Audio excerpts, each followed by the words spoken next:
here. I love you all. Go again.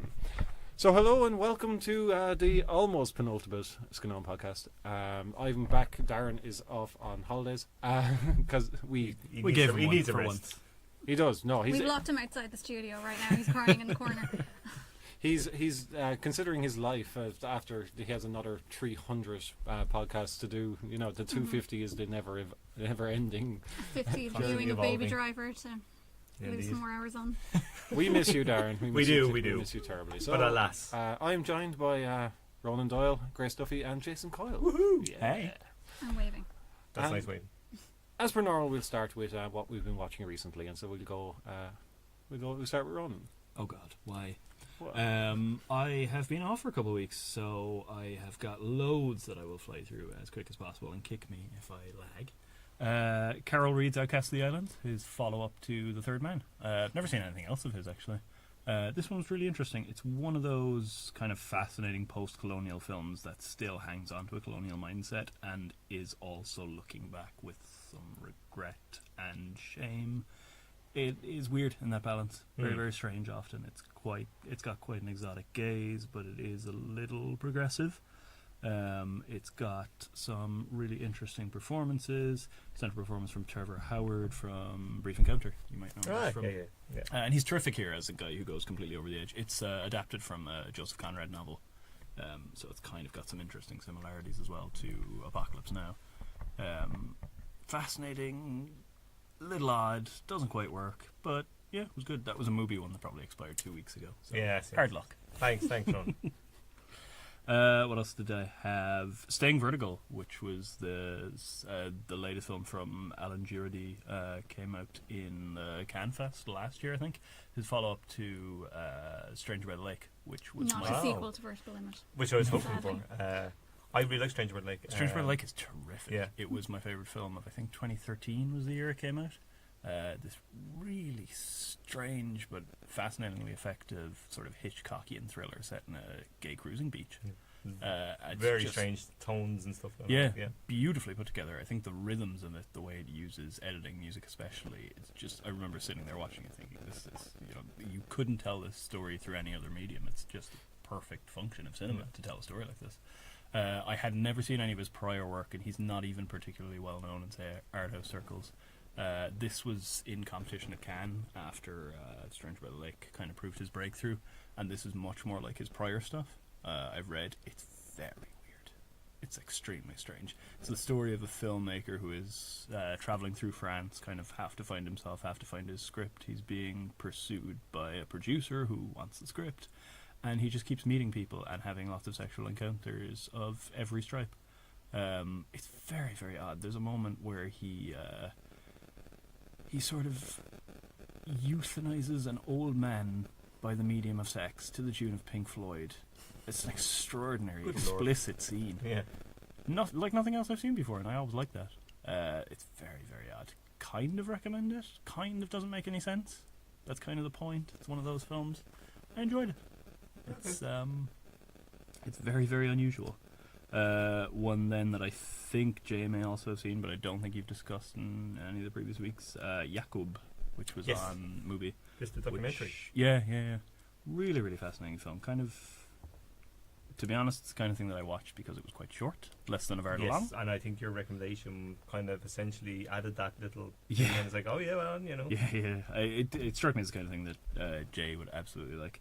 It's a Czech film, and it's this documentary about a sort of little community of people who are almost placeless in a way. They were displaced from their original homes, now living somewhere in, was it Romania? Yes. And it's, in focusing on the title character Jakub, who is this man who has died sometime previously, it's an effort really to get to grips with the community as a whole.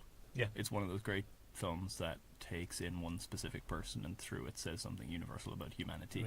I guess that idea of an oral history as kind of document or something, and kind of expands that to a community, but about somebody that's barely even the centre of it in some ways. It doesn't it exists, but certainly almost like folklore, which I really liked. I like that idea of community exploring it. and there's some astounding shots in it. Yeah, it's shot absolutely black and white. gorgeous. Some faces in the way when they had faces that look like faces, you know, Yeah. proper Yeah, absolutely. kind of gnarled kind of looking people. And it manages to create this atmosphere that I distinctly remember one shot from it of just this man in the town square in the distance, and he doesn't play a role in the film, but he looks at the camera in a way that's really haunting. Remind me of Dawson City Frozen Time, the way that when you sort of meet the stare of somebody you know has since died via the medium of film, there's a very sort of strange one-to-one connection you have in that moment, and the film is absolutely full of that kind of thing. It's absolutely by far one of the best films I've seen this year. It's and funny as well. And it is. This dark kind of Really humour rich to sense it, of humour, and extremely aware of its own kind of thing as well. Yeah. Like I found, I really like this. I'm glad I saw it as well. And there's one of those kinds of, there's one day left, I better watch this kind of thing, which you tend to put the clock on me in terms of movie in that regard. So it's actually nice and handy when somebody does that, because otherwise I won't bother. I'd heard absolutely nothing about it or this filmmaker indeed before, and it's really, really terrific. As I say, one of the best things I've seen all year. What else do they have? Near Dark, which I'd never seen. Oh, the Big Look. Yeah, also on movie. Movie doesn't often go for sort of American Very popular genre cinema for- things very often, but I wonder how it's aged. I had never seen it, and so I can't speak to how it looked when it came out. I wasn't madly fond, but then it's not the kind of thing I'm madly into anyway. I think when it came out, it had more of a impact because yeah. of not much has gone before. Sure. That was doing what it was doing. It's you- the vampire one. Yeah. It does feel Jason quite fresh, Patrick, I have to say. There's a lot of things in it that 30 years on, and some of the practical stuff in it very good, I think, if I remember correctly as well.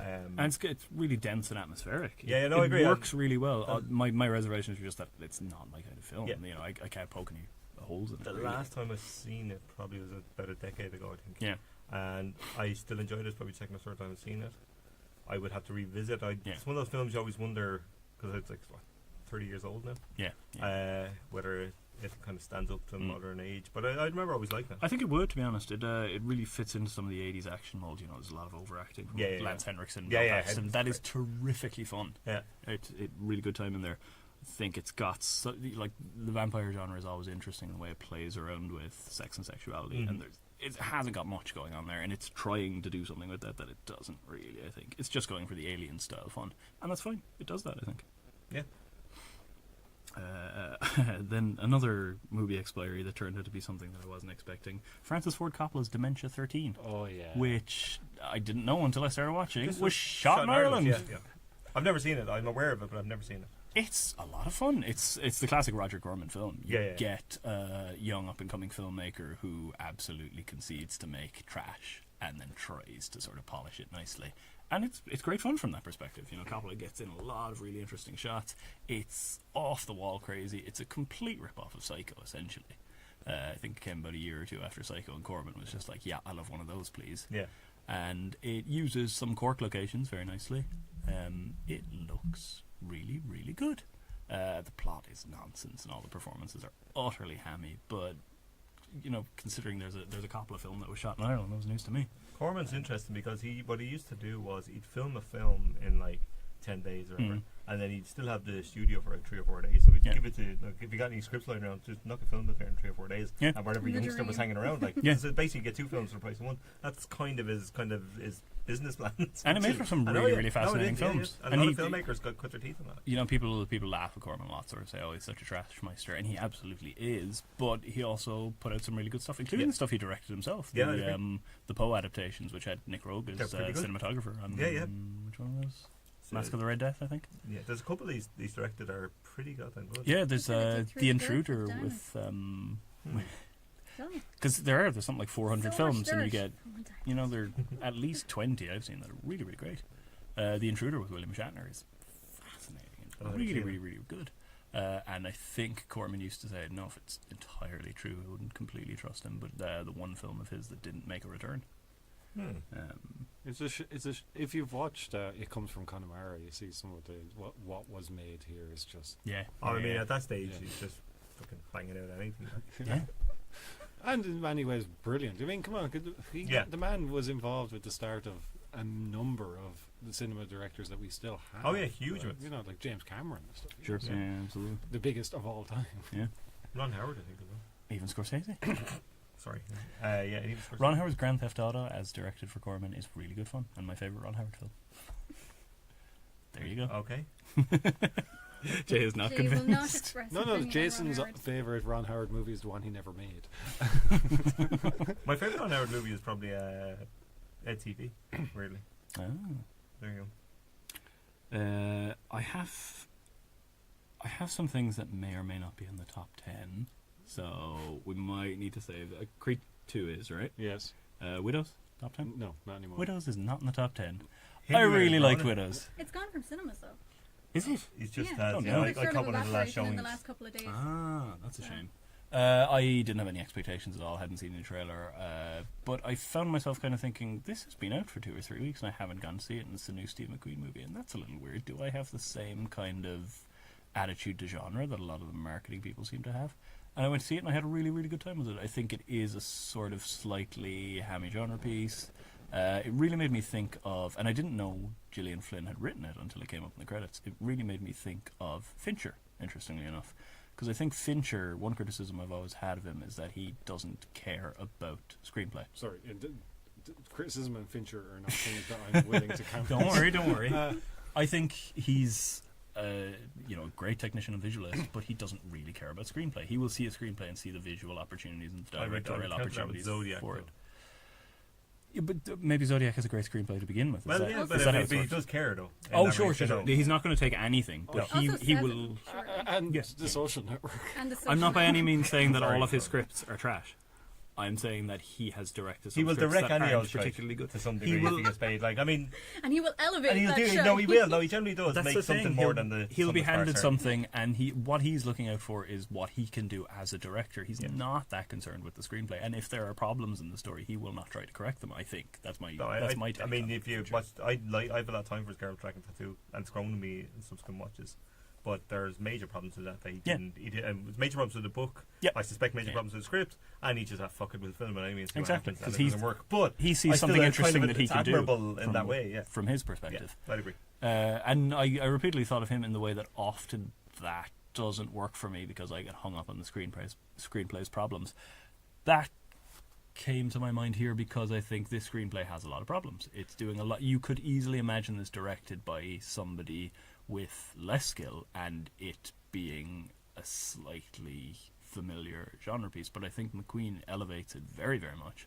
There's a lot of stuff in there sitting in the background about gender, class, race, and the power structures that define society.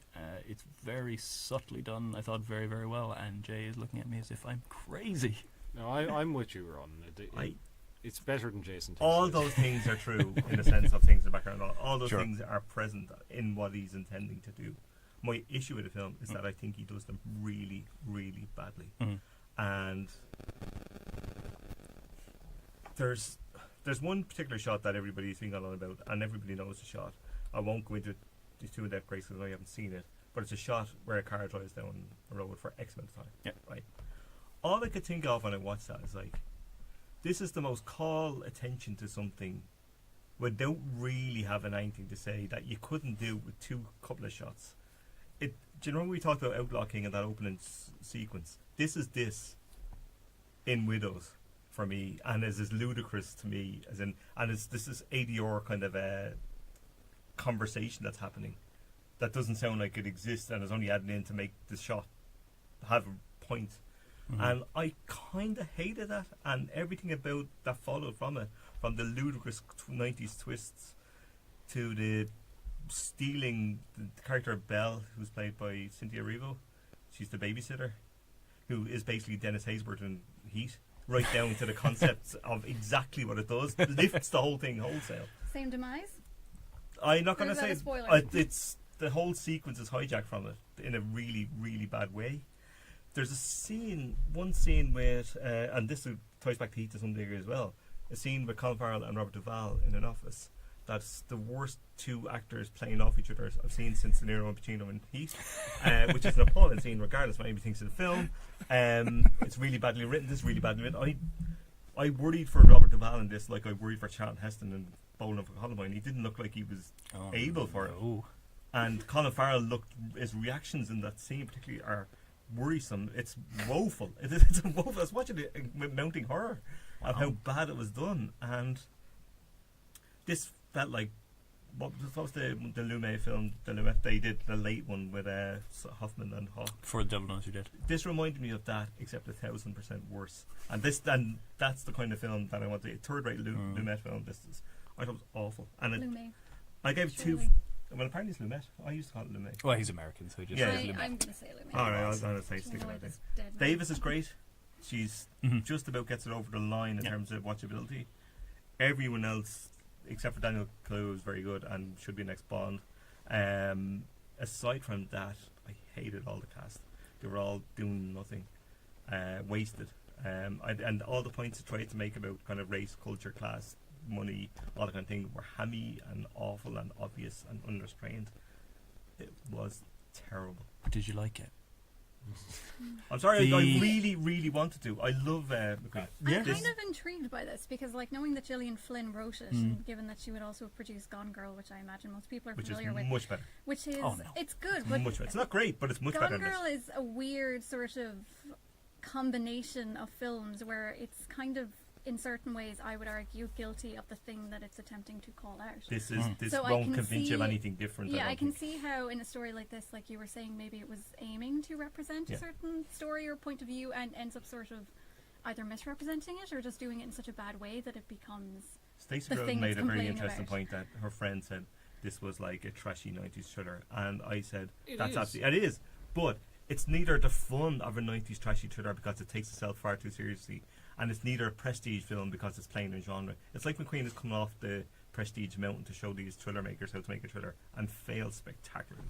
And because it's so po-faced and serious and being ludicrous, people seem to think it has deep meaning, but it really, really doesn't. It's terrible. I think, without going into any details, it's worth talking about that shot you mentioned, the car shot, where the camera is mounted on a hood and it basically follows a short car journey. For the first 30 seconds of that shot, I thought, oh god, here's one of these really showy shots.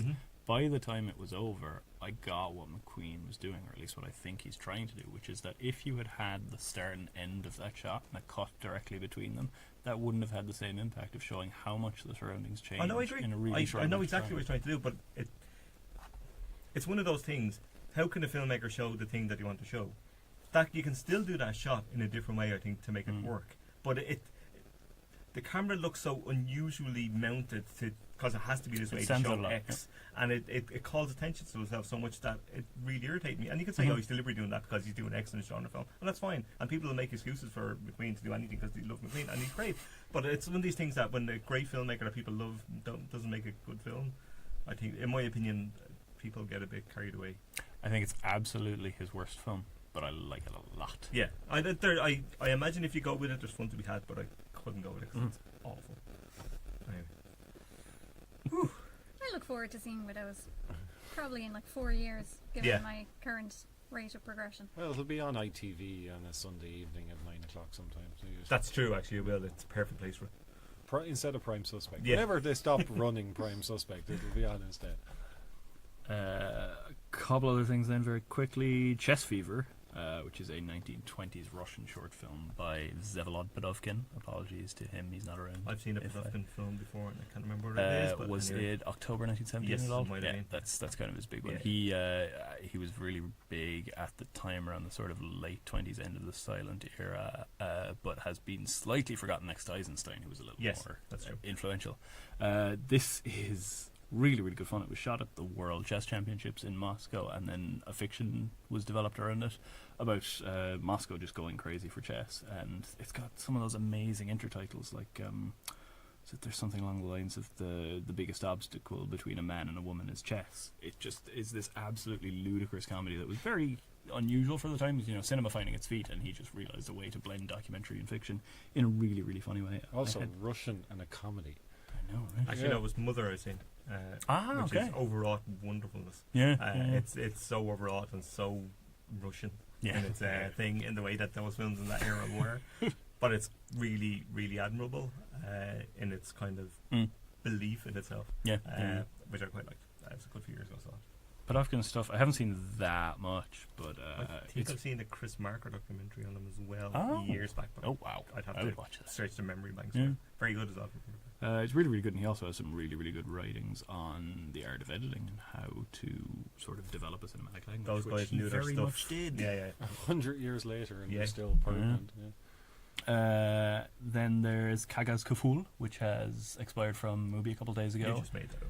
No, it is a Bollywood film from the 50s, directed by Guru Dutt, who Mubi was doing a retrospective of, but there's only one film left, I think. They had Piazza, which was his sort of breakthrough in about the mid-50s, I think. I had seen it at a festival a few years ago, and it's this magnificent musical about a poet and a prostitute. It's really, really terrific. I didn't get a chance to rewatch it, unfortunately, and I'd never seen this before, so I made sure to catch it before it went. It is essentially a Bollywood Star is Born. It's the story of a director played by Dutt himself, and it seems to be very much autobiographical, who is on his way out to discover this star. She becomes, the big hero of all the movies, and their paths wildly diverge. It is better than recent incarnations, but if you've tuned in before, you will know that does not mean much coming from me.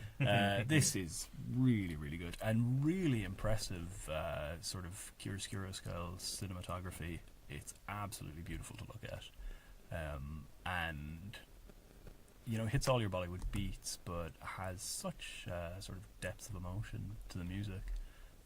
Which is never quite integrated. There are a few singing numbers that are part of the plot, but usually it's sort of a background backup to the character work. And the last 5 minutes are absolutely majestic. This was his last film. He, appropriately enough, his career ended afterwards, essentially. I've only seen those two, and they are apparently his best, but I'm going to try to seek out more because they're really, really terrific. To my shame, I have never seen a full Bollywood film. It's a blind spot. Very, very few. Tiger, no. No, I've seen clips, I've seen sequences, I've seen good chunks of films, so I've never sat down and watched one from start to finish. Darren's I our Bollywood man. Should. I've seen very, very few, to my shame also. But Dutt is a really, really good place to start. Piazza especially is great. And actually I think I may have liked this even more than Piazza. There's it's beautiful.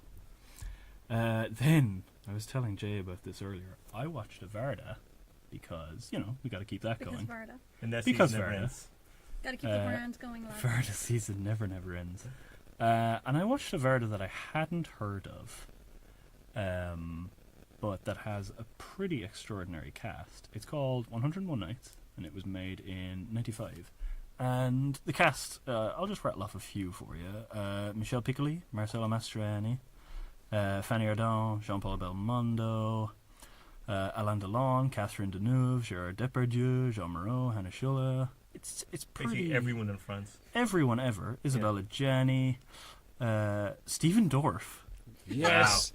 Yeah. In the middle of all that. Yep. Stephen Dorff's in a new Irish film. Oh, we know. Oh, yeah. I've seen it. Yeah. Stephen Dorff, Harrison Ford, Robert De Niro, and Clint Eastwood. Good Jesus. Yeah. So, at the very start of the film, which I knew nothing about whatsoever, it was just another one of the about-to-expire movies, it rattles through these people in its opening credits, and I was sort of, looking around at the empty room, and like, what? I need somebody to react to this. Yeah, what? Huh? And, how are all these people in one film? This doesn't make any sense. And it's not much more than a Varda long, appropriately enough. Yeah. It is commissioned, well, it wasn't commissioned, but it was made essentially for the sort of centenary of cinema as France was celebrating at the time. And it's the story of this character played by Piccoli called Monsieur Cinema, who is this sort of 100-year-old man living in a mansion who has all his famous friends come and visit him. And his walls are plastered with posters of all the great films. It's very loosely structured in 4 parts with... these kids slapping clapperboards at the start of every act. It's very, very amusing, and jam-packed with all these people. Very, very self-aware, as Varda always is, and it's sort of been partially dismissed. I know Reverse Shot did a really good retrospective of all her work a couple of years ago, and the review of this in there is extremely sniffy. And I will say it's probably the least good Verda I've seen, but it's still very, very good. It's really, it kind of gets back to the start, you know, it's got this obsession with the likes of Méliès and the Lumière brothers, who repeatedly appear as these non-speaking ghosts who are just men lit up with actual light bulbs on their suits. Really, really funny the way they keep appearing in the background. But it's really concerned with the history of cinema, and there's this very understated aspect to all these great figures it invokes repeatedly, that, of course, they're all men. That, you know, there's a sort of thing going on in the background of the idea of canon, who we celebrate and who we remember. And Verda's really sly about doing that. There's nothing explicit, and I think you could easily walk away from this film thinking that, oh god, she's just really... Do you think she missed, the critics might have missed this to some degree? I do, yeah. Because that was... It was pretty clear to me that she was making some pointed jabs. She you know, she has these frames. The main character is often lying in bed, and there are these two panels on his headboard that get filled with a picture of whoever he's talking about at that given time. So you will have Orson Welles there, or Jean Moreau, or whatever the case may be. And there's some very sly asides where women always get talked about in a certain way and men always get talked about in a certain other way. And I think Verda is being very cute here. And it's very effective. And very, very funny. I should say Clint Eastwood is essentially a cameo. He was filmed on the red carpet of the Cannes Film Festival. I don't think he knows he's in this. Stephen Dorff does, and it's a really strange scene. Robert De Niro has a lengthy scene that he performs entirely in French. It's baffling. And he can't speak French. Robert De Niro. It's bad. And he's this is probably around the time of Cape Fear. He's got like awkwardly tied up ponytail. And he's cycling one of those swan pedal boats. Oh, holy God. You need to see this, Jay. Yeah. And Harrison Ford. Harrison Ford, bless him, looks lost. And I was reading about this. I was like, why is Harrison Ford in this? A good pal of Verda, apparently, from when she lived in the States. Yeah, but back in the day. He doesn't look like he has any idea what's happening. He literally spends the scene looking around like, what? It's very funny. It is relatively minor, Verda, judging by what I've seen, but well worth a look. And that, I think... Oh, no, that isn't everything for me. Very close to everything for me. But I saw Love Actually. I tried to warn you. You did, as part of the Lighthouse's Christmas movie season. Love a bit of Richard Curtis. If you wanted to do like a Venn diagram to explain the relationship between what Richard Curtis finds romantic and what I find creepy, you might just need a circle. Because, oh god, there's a lot in here that is #problematic. Yeah. The whole thing about the guy that I had seen and didn't realise why it was a thing that people referred to, with holding stuff with words on, that is so creepy. Robbing his mates, misses. Yeah. That is utterly, utterly creepy. And I went on a big long rant after I came out of the cinema with the person who had brought me to see it, who is probably listening, and I'm not sorry, to be honest. Because I told you I'd be quite honest. It's really creepy, and there's a lot of stuff that's really creepy, and it's the power dynamics are all over. Yeah, yeah. So I went in, I think I mentioned this a couple of weeks ago, that how bad could it be? It's got Emma Thompson and Joni Mitchell. Well. I tried to warn you. It's got Emma Thompson like holding Joni Mitchell and like crying to the tune of Joni Mitchell, and no. For all of the reasons, no. Like you say, the power dynamic. So it's all of the men who want younger women get what they want, and pretty much all of the women who show any agency whatsoever end up miserable. Also, it looks terrible. It looks like it was made for TV, which, considering it's on Christmas TV all the time, maybe that's the point. And there's some really weird stuff in there. Like, why is it necessary for him to be the Prime Minister? Because its view of politics is absolutely bizarre. The tea lady is bringing him, classified documents. She, at one point, I mean, this is a weird thing to focus on, but she's introduced as the new tea lady, and then she brings in stuff that's labelled, confidential from the Secretary of the Treasury. Like, what is going on? This is not how Downing Street functions. That's your problem. That's with my, Love Actually. No. Yeah. Oh, no. That is I have a a problem. litany. What happens to Laura Linney is irrelevant. What happens to Laura Linney is just, I hope she was paid very handsomely. I hope she got a royalties deal or something. But I was really struck by how crappy it looks. Curtis can't direct. And I don't think I've seen any of his other directed stuff, but it really doesn't look good. at all. That's because he's a terrible man. He's a terrible hack. filmmaker. Watch About Time. He did. Don't watch About Time. He did do a it's bit of dreadful. a script polish on Me Here We I Go know, again. so I managed to overcome that. Yeah. But not lightly, I might add. Not lightly. I will not attribute any good jokes to him It's in any way, shape, or form. There are some that are pretty definitely from him, and they're good. Yeah, but I'm not. He's not getting them in my brain. He's not getting credit. The thing is, he's clearly a terrible person. Yeah, But there are. he is though. He absolutely is. He is. His view of the world is grotesque. I did find some of the jokes in here funny, but that doesn't excuse the Yeah, fact but I mean, that they're overall throwing it's- shit at a wall, like, There you go. kind of thing, isn't it? Really. Especially now in the Me Too era. Yeah. No, it You does not have hold to up well. go. But I will point out, it didn't work then. No, it Yeah. didn't And work. enough people said then that this is a terrible film. A.O. Scott's got an excellent review Yes, pointing it. you'll always dig out an A.O. Scott review for it. Like, and it's the same with all his stuff. Like, I mean, Four Weddings and Funerals probably as acceptable as his films get, and I haven't watched that in 15 years. I can only imagine that's awful now. In a lot of ways, that everything else of his is awful. Yeah, I can't imagine many of the really bad stuff here ever not seeming like it was a big problem, because there's some stuff here that I mean, the treatment of Emma Thompson's character is outrageous. That's Emma Thompson. Don't do that to her ever.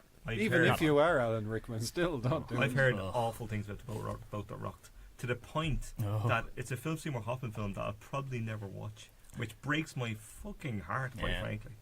Well, it's nice to hold on to one. Yeah. Even if it is for the wrong reason. But About Time is the worst crime against cinema I have possibly ever seen. You actually are making me want to watch I it, just so kinda I can want bring you it to up watch and it have so you can bring it up. Kind Yeah. of for completeness sake, it seems it's think one you of those should. things that seems relatively banal until it really doesn't. Yeah. And then if you ever rewatch it, it just Everything gets is more and terrible. more Yeah, hideous. it's true. That's exactly what Vile. Love Actually was. It's kind of banal for a while, and then you go, no, hang on, the implications of sexual politics of this are revolting. Yep. Yeah. So imagine a really rapey Groundhog Day, and then And that's it. you're getting into where I About Time spend is. all my time, not all my time, but 75% of my time looking for About Time on Twitter so I can trash it, no matter who mentions it and likes it. And it's the one few things that I'll be mean about consistently at any point in time. If I wake up at 4 a.m. and somebody's talking about it on Twitter, I'm on there like a Right. mofo. It's Cheers hilarious on alerts. You should have this in your Twitter there. bio. I should. It's like, I hate About Time. Ask me why. Or no, even better, just ask me about Time. And then somebody comes on and they're like, oh, it's great, isn't it? And Jay's like, no.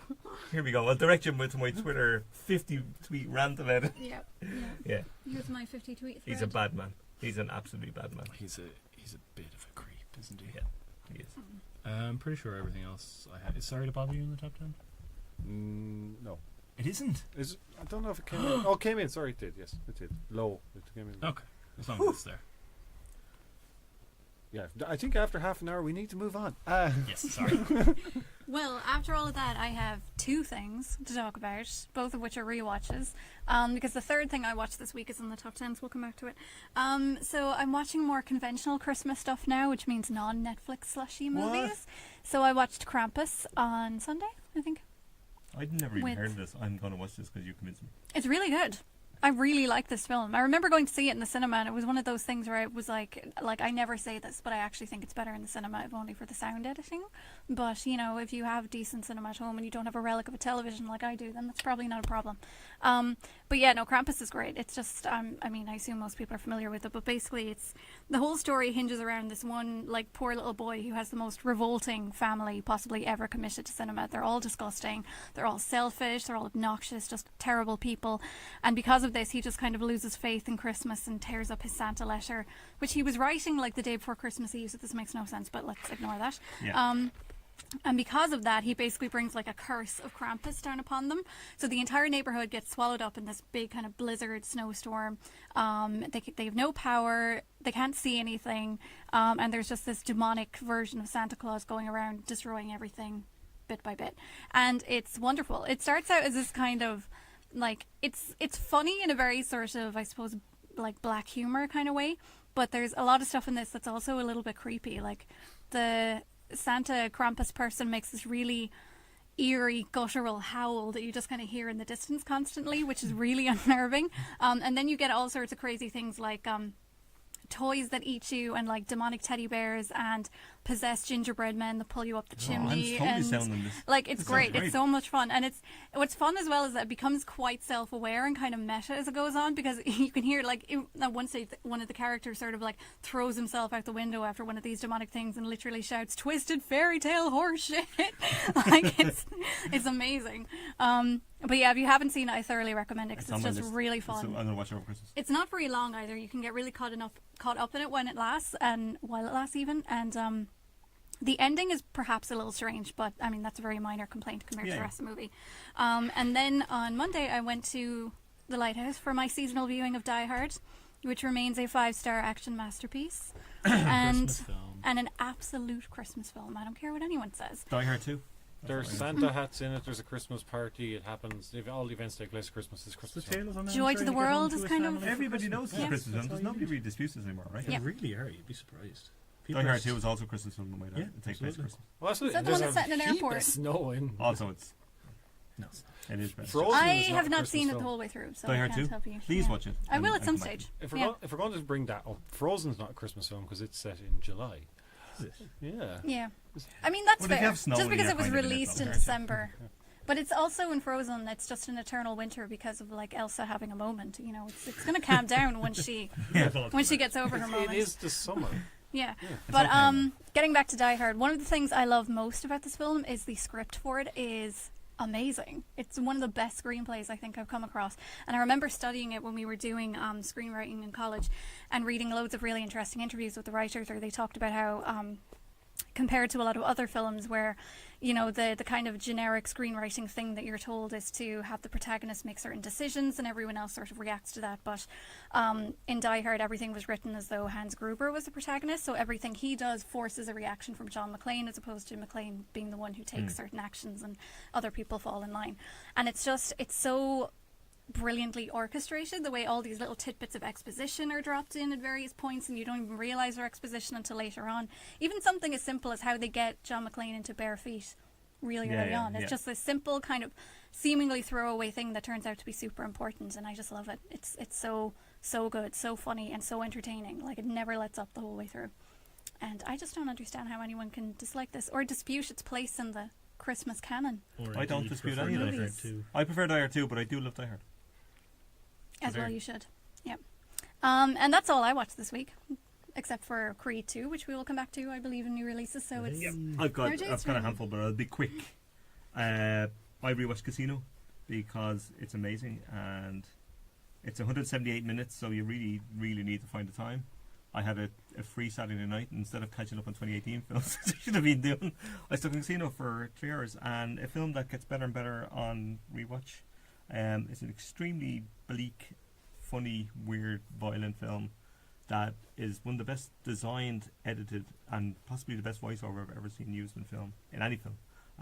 Scorsese's a master of voiceover, and he's never really given credit for it, and it's often copied and clunkingly used because people don't know what they're doing. American Hustle.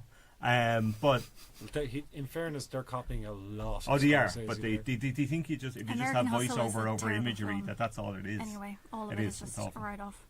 It's like Yet another entry in the terribly consistent cinematic canon of Amy Adams being horribly misused. I'd agree.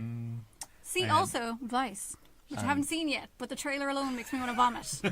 Almost every movie misuses Amy Adams. That's true. Except Arrival. Well, I was Amy was robbed. I will say that Sharon Stone in Casino was fantastic, and has this kind of, it's a whole story about 3 people essentially, and a love story that goes awry almost from day one because it's wrong from the start, which gives everything its tragedy thereafter. But it's really interesting, and when it came out, it was dismissed as Goodfellas 2 because of the same actors and kind of gangster stuff, and it's doing quite a lot more than that, I think, in a lot of ways. It has this really interesting about how greed in terms of gangsterism and making money and chiseling people out of money gives way to corporate thing at the time, because the gangsters fuck the whole thing up, and corporate comes in, takes over Vegas, and they make all the money from the same thing, and which is better, which is worse, and has this very funny and weird way of looking at it. And Scorsese continues that in The Wolf of Wall Street about it, that the kind of, we very much know who's in charge in America, and it's X. He's very clear about where he stands on that and where he sees it. You kind of want to see Scorsese's Trump movie, don't you? Oh God, I think it'd be too much. I think I'd probably die from the expectation of it. But there's one amazing thing that happens in it, and I've often repeated because Scorsese does it very well, not talking about voiceover. There's a scene which I won't give away. I know Grace hasn't seen it, so I won't say too much. But Joe Pesci is being led into a field with his friends, or going into a field with his friends, and he's chatting away in the voiceover, and the baseball bat hits him in the back, and it stops him mid-sentence in the voiceover, and I always adore it because it's so brilliantly orchestrated and so brilliantly done, and everything, like this film, like, I mean, who has time to watch a 3-hour film 4 or 5 times, right? Well, I've seen it 4 or 5 times, and if you do ever have the time to do it, I'd recommend rewatching. If it didn't really work for you the first time or whatever, it gets better. I think it was the first Scorsese I saw when you're talking somewhere in the 12 to 15 range. Good Lord. It was one of the things that I pulled from my brother's DVD collection specifically because it was 18s, you know. Oh, well, of course, indeed. And I don't remember it terribly well, but I remember it better than a lot of things I would have seen, because it made quite an impact. And I don't think I've seen it since then. I would be meaning to revisit it for a really long time. It's really fascinating. It's unbelievably well shot, as you'd expect, but sort of take for granted sometimes. I distinctly remember that cold open. Yeah, and the beautiful title sequence, the Saul Bass title sequence is just incredible. Yeah, and it's Saul and Elaine Bass, actually, I might point out. But wonderful. Like it's everything about the soundtrack is incredible. who he'd got in for Cape Fear, and that was why. Yeah. I think Casino's top tier, and I think it's taken about 20 years for a lot of people to kind of come around to it, more so than they would have 20 years ago, 25 years ago, where it was 95, so 23 years ago. But it's incredible. I also watched The Spy Who Dumped Me on my 2018 catch up, and that was a mistake because I saw the trailer for this before it came into the cinema. I missed it in the cinema, but the trailer looked great. But I always had that worry that all the great jokes are in the trailer, vibe off it. But the trailer made me laugh 3 or 4 times in the cinema, which I was kind of like, that's promising for comedy. But all the jokes are in the trailer. It's Kate McKinnon and Mila Kunis, who are great together and have really good chemistry, and as Justin Theroux being kind of basically playing the Jude Law role from Spy, essentially, except kind of playing it badly. But it's just not good. There's fun in it, but it's nearly 2 hours long, and it's about a half an hour too long. And by the time it gets to the end, it's like, oh, we're still doing the ending. We're having another little go at the ending. Oh, okay, we're still going. The script really needed another polish. Like it's not there. Like there's real potential. And if it's made a few quid, and if they make a sequel, they might do better, and they might have lessons learned, because the two of them are really good together and quite funny. But it's a pity it's not great. I also watched Possum, which is the English Matthew Holness kind of folk horror, I guess, with Sean Harris. Didn't know about this. Sean Harris is very good, because I like Sean Harris, and I've seen him in Southcliffe and various other things. He's a really, really good actor. Really interesting time. I don't know if anybody's seen Spider, the Dave Cronenberg film. Yes, great. It reminds me of that. It's one of my favourite Cronenbergs, and I think tremendously underrated. Almost forgotten now. Yeah. It reminds me of this. It's similar set design and kind of feel to it, but sadly, it's just too inert for it's about 90-minute runtime, maybe a little less, and for about an hour of that, nothing really happens. And it tries to overcome that with lots of sinister music and stuff. Some really interesting design, and it does something in the final act, in the final 10 minutes, that kind of makes you think a rewatch might do it some good, because some of the design is deliberate for a particular reason, which is quite well done. Okay. So there's something in there. It's really interesting, but it doesn't do enough. It's just, come on, like it's not without merit, but it just as a whole didn't quite work, which is a pity. And I'll just finish with 2 films I've seen that will be in my top few films of the year. I think we'll start with Lean on Pete, which is Andrew Hay's film, which I'd missed at the cinema. I'm a huge Hay fan. I really like Weekend, and I really like 45 Years. They're both terrific films. So I kind of discussed I'd missed it, but I really wanted to catch it before the end of the year. And it's got a bit sniffy, the reviews of it that I've seen. I'd kind of read around, like, people kind of liked it, but they thought it was kind of minor and a bit whatever. So there was a bit of people sort of saying, oh, that's nice, and brushing it away. Yeah, and that's exactly it. And somebody said it's actually a really nice film. And it's being compared to The Writer because essentially there's horses in it, as far as I can see. Yeah. Right, so that's all the films can be. You can only have 2 of them a year, and one of them has to be better. Of course. But, and it's like, it's Sweet nice. Country has horses in it. Well, indeed. But then more of that on Tuesday. But this does really, really interesting things in a very impressive way. It's extremely restrained, and I think that maybe for some audiences probably a little too much. I don't think so. I think what it does in the early part of the film really pays off in the later part of the film.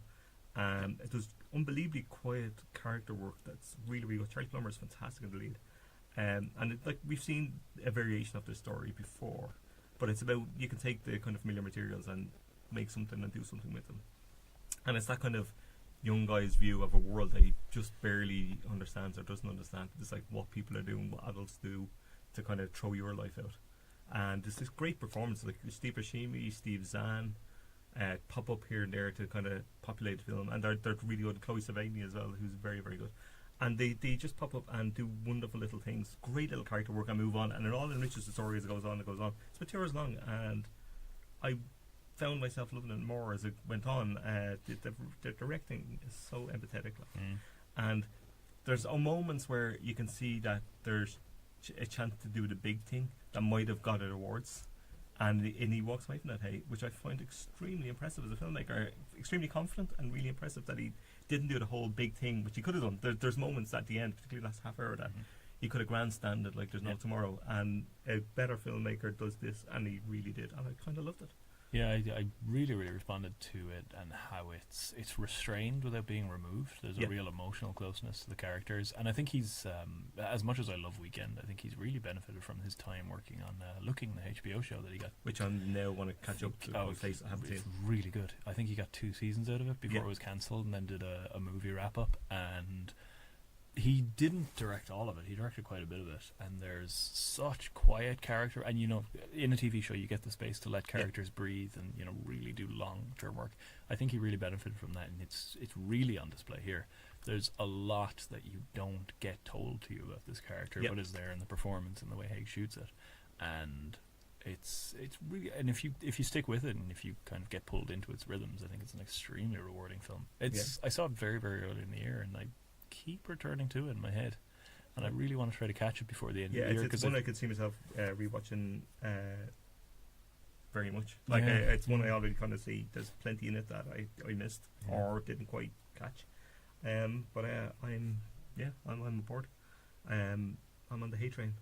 And the last one I mentioned before I finished, I watched last night, which is Apostasy, which is the Daniel Coco Jallo, I'm going to say, but that looks like a surname. Apologies to anyone of the Coco Jallos who are raging listening to this podcast. Please phone in. Which is a debut film about a family in the Jehovah's Witness religion in the north of England, I think around Manchester, Oldham area. And it's like a mother and 2 daughters, one who's in her early 20s and one who's just turning 18. And it's their story within the religion. The mother is devout in it. You see them do things like on stands in the middle of town, hand out the watchtower and stuff like that. And the younger daughter, who's just turned 18, she's had a transfusion when she was born, a life-saving transfusion over orders, doctor's orders over religious orders. So there's a sense that she's tainted somewhat, that she shouldn't really be alive. I think there's anemic kind of issues. And then the older girl, and I think this happens in the first half hour, but she becomes pregnant. And she has a baby with somebody. She's pregnant with a baby for somebody outside religion, so she's kicked out, and she's outside it. And the younger girl then is struggling a bit without her. And it's this kind of story that does really interesting things around. And again, going back to somewhere to Lena Pete about kind of restraint, this also has the opportunity to grandstand and do stuff, and it absolutely doesn't. And I haven't seen in quite some time as rigorous and formal and smart direction and editing in this film. This wastes not a second. It's an incredible debut. Yeah, it cuts and it doesn't stop. And there's a moment near the end where it threatens to do a thing where it looks like it'll take the story into a different, bigger kind of way, and it ends almost before it begins in the way that it normally would, more than likely. But it's a kind of weirdly, slightly funny script as well. There's little moments that kind of make you laugh at the absurdity of the thing, even though it's deadly serious of a thing. But I thought it was a bit of a minor epic. There's reasonable characters that are monstrous and made more monstrous by how reasonable they are. And it is a patriarchy in a very real way, like the religion. And there's that guilt and manipulation that comes out. But this is damning of the religion and what it does to people. But it's relatively fair-minded as far as these go. But it's damning in a quite quiet way. It says this is what happens when you commit to something that and you commit your family to something that may not be right. And I thought it was excellent. Really, I really excellent. had a little bit of a problem with it in that I think it really benefits from the director's own experience in this community, and so it's very sort of sensitive to all of the different sides here. I think it takes sides very much, and it would be impossible. I know it definitely does. I mean, I think it's weaker for that, but there are some extraordinary aspects, like you say, that moment where it sort of gestures towards grandstanding and then holds itself back. I think is really quite a good bait and switch in the narrative sense that it says, oh, I could do this, but no, I almost don't need to, because you're really getting the drama from just the smaller tension. I really like it. Like it's a brilliant debut. Yeah, it was really, really strong. It's one of those things where I was sort of staring at the screen, mouth open, like, how can you arrive like that? What were you doing before? Where are the films that you've burned? No, I really like that, and it'll probably feature on the end of year list. But that's me. Yeah, so my viewing has mostly been children's films, as per usual. So I rewatched The Incredibles 2, which is still one of my favourite films of the year, because it is a joyous, futuristic look at the kind of world of tomorrow type superhero film. So it takes what idealizes the world imagined in the 50s and juxtaposes it into today, and goes like the clappers. Gives Elastigirl proper agency. Gives Mr. Incredible the stay-at-home dad role, in which he struggles and is incredible, at the end. But and it has possibly the best set piece of the year, which is Jack versus the raccoon. Sounds amazing. Jack powers manifest themselves sporadically in a fight against a raccoon in the back garden. It is genius.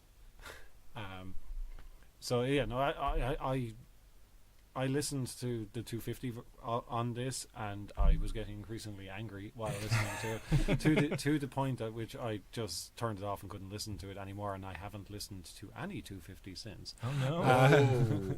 Which is unfortunate, but I just they didn't like it. They didn't like it, or they took to it in a way that I see differently as a parent, which is. You have no idea how much it changes your worldview, which is really weird. But yeah, it's because to see Mr. Incredible trying to balance his wife being outside the family and doing the stuff that he wants to do. He's at home with the kids and all the rest. And so there are certain things that you relate to. Me and my wife have a very good balance in terms of what we do, but there are others that struggle with that sort of dynamic, and so it is pertinent. And then the kids' powers are their ability to use their powers. They've just broken out, and now they have to withdraw and back again because it's illegal to be a superhero, and despite the fact that they saved the day, they have to go back in. So it has that whole young kids or teenagers struggling with their own identity and with how to be the best version of themselves without being the best version of themselves in the real world, or how the real world imposes strictures upon what you are allowed to be, and so that struggle is very interesting as well. It's a very grown up kids film, which is kind of what Pixar does. I kind of put off it, I guess, by some of the reviews of it. It didn't seem essential, and that's probably because I get the third of sequels. Maybe that's the thing. But I probably won't catch it for the end of the year, but I probably will catch it though, because it kind of convinced me. I loved Incredible, so I should really watch it. The thing is, all Brad Bird films are good. Some of them are better than others. Sure. I could get into that, but let's not get into that. But yeah, so then this morning, I because my kids were up very early, we watched Shaun the Sheep in bed before getting up for the day. Yeah, Shaun the Sheep is incredible. It's brilliant. I love Shaun the Sheep. I've never seen it. It's over Christmas. Do yourself a favour. So because it's all done without dialogue. Yeah. Yeah. Oh, I didn't know this. So so there's an awful lot of so much visual, and the visual gags. Oh, there's a gag with the bag with the sheep pretend to be one of the sheep bags hanging off somebody's shoulders. That I took me about 2 minutes to stop laughing. I was in tears. I actually could. It was one of the best jokes I've seen in like a decade. It's glorious. Which I probably ruined, but it's still amazing. The sheep, have to disguise themselves as human, and it's amazing. Shaun the Sheep's great. I really want to watch this. it is because it's Aardman animation, but it's That top. was Early Man though, and that's not. No, but it's top tier. It is. No, it is. It absolutely is. Animation, and they're doing a sequel called Farmageddon. Oh my God! Where do I sign up to invest in this? It's coming out next year. So Oh my God! this was what got it into my consciousness to show it, because my son, who's 3.5 now, he hasn't seen that, and he hasn't seen a lot of stop motion. He's more been the 3D animation, and so I'm trying to slowly how be did sure. you find it? I loved it. He thought it was great. Fantastic. And then after that we watched Cloudy with a Chance of Meatballs 2.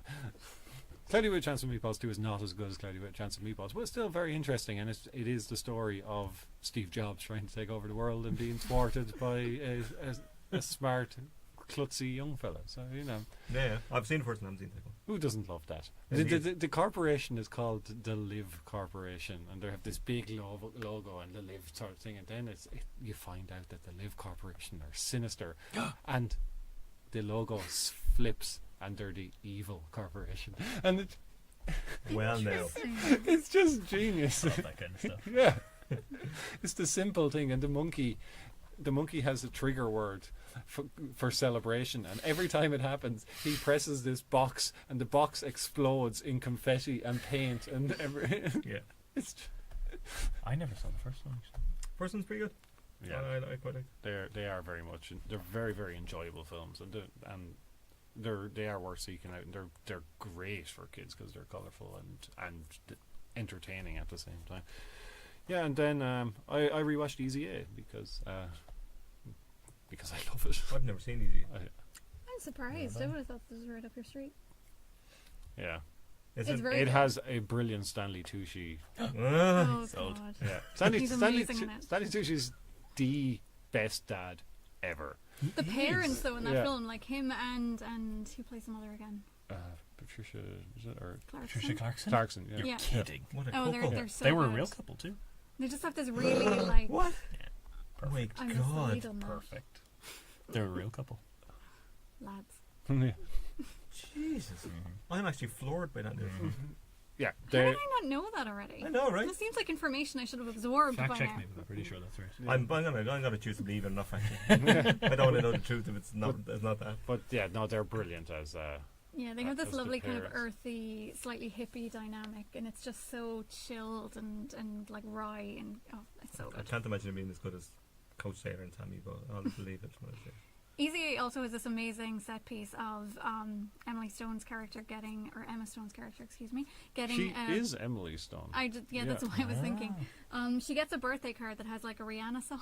It plays, and like there's this whole extended sequence of her just opening the birthday card and singing the song. That's It's brilliant amazing. because she's so annoyed at it at the start. She thinks it's terrible. I've got a pocket full of sunshine, and this just goes on for like 4 minutes. It's class. Yeah, no, I do. I think it's great. And but the reason that it had been in my mind recently is because Amanda Bynes had come out recently and talked about yeah, her of course. time forgot she was on it. in and being a young actress in Hollywood, coming off the TV series and stuff, and that she had bad experiences, and Easy A was one of them. And I was like, this is very odd because she's really good in Easy A. It seems peculiar, and I mean it's horrible that she had such troubles, and I imagine a lot of child actresses into young adult ones have that It can be difficult. same transitional issue, and especially with the perversion of Hollywood. Doesn't And there's help. an irony in that too, considering Easy A is basically about calling out women being vilified for being a certain way or acting a certain way, and double standards around that.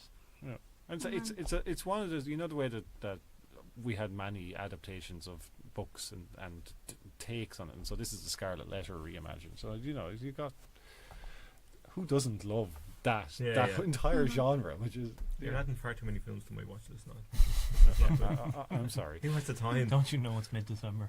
Yeah, well, damn you it, don't- man. I mean, you'll be lots of time sitting around at home. I will be so- watching a lot of movies over Christmas. Right, we'll move into the news. Hit me. It's big news from the week. The SAG Awards were the SAG nominees came out. Yeah, there was a bit.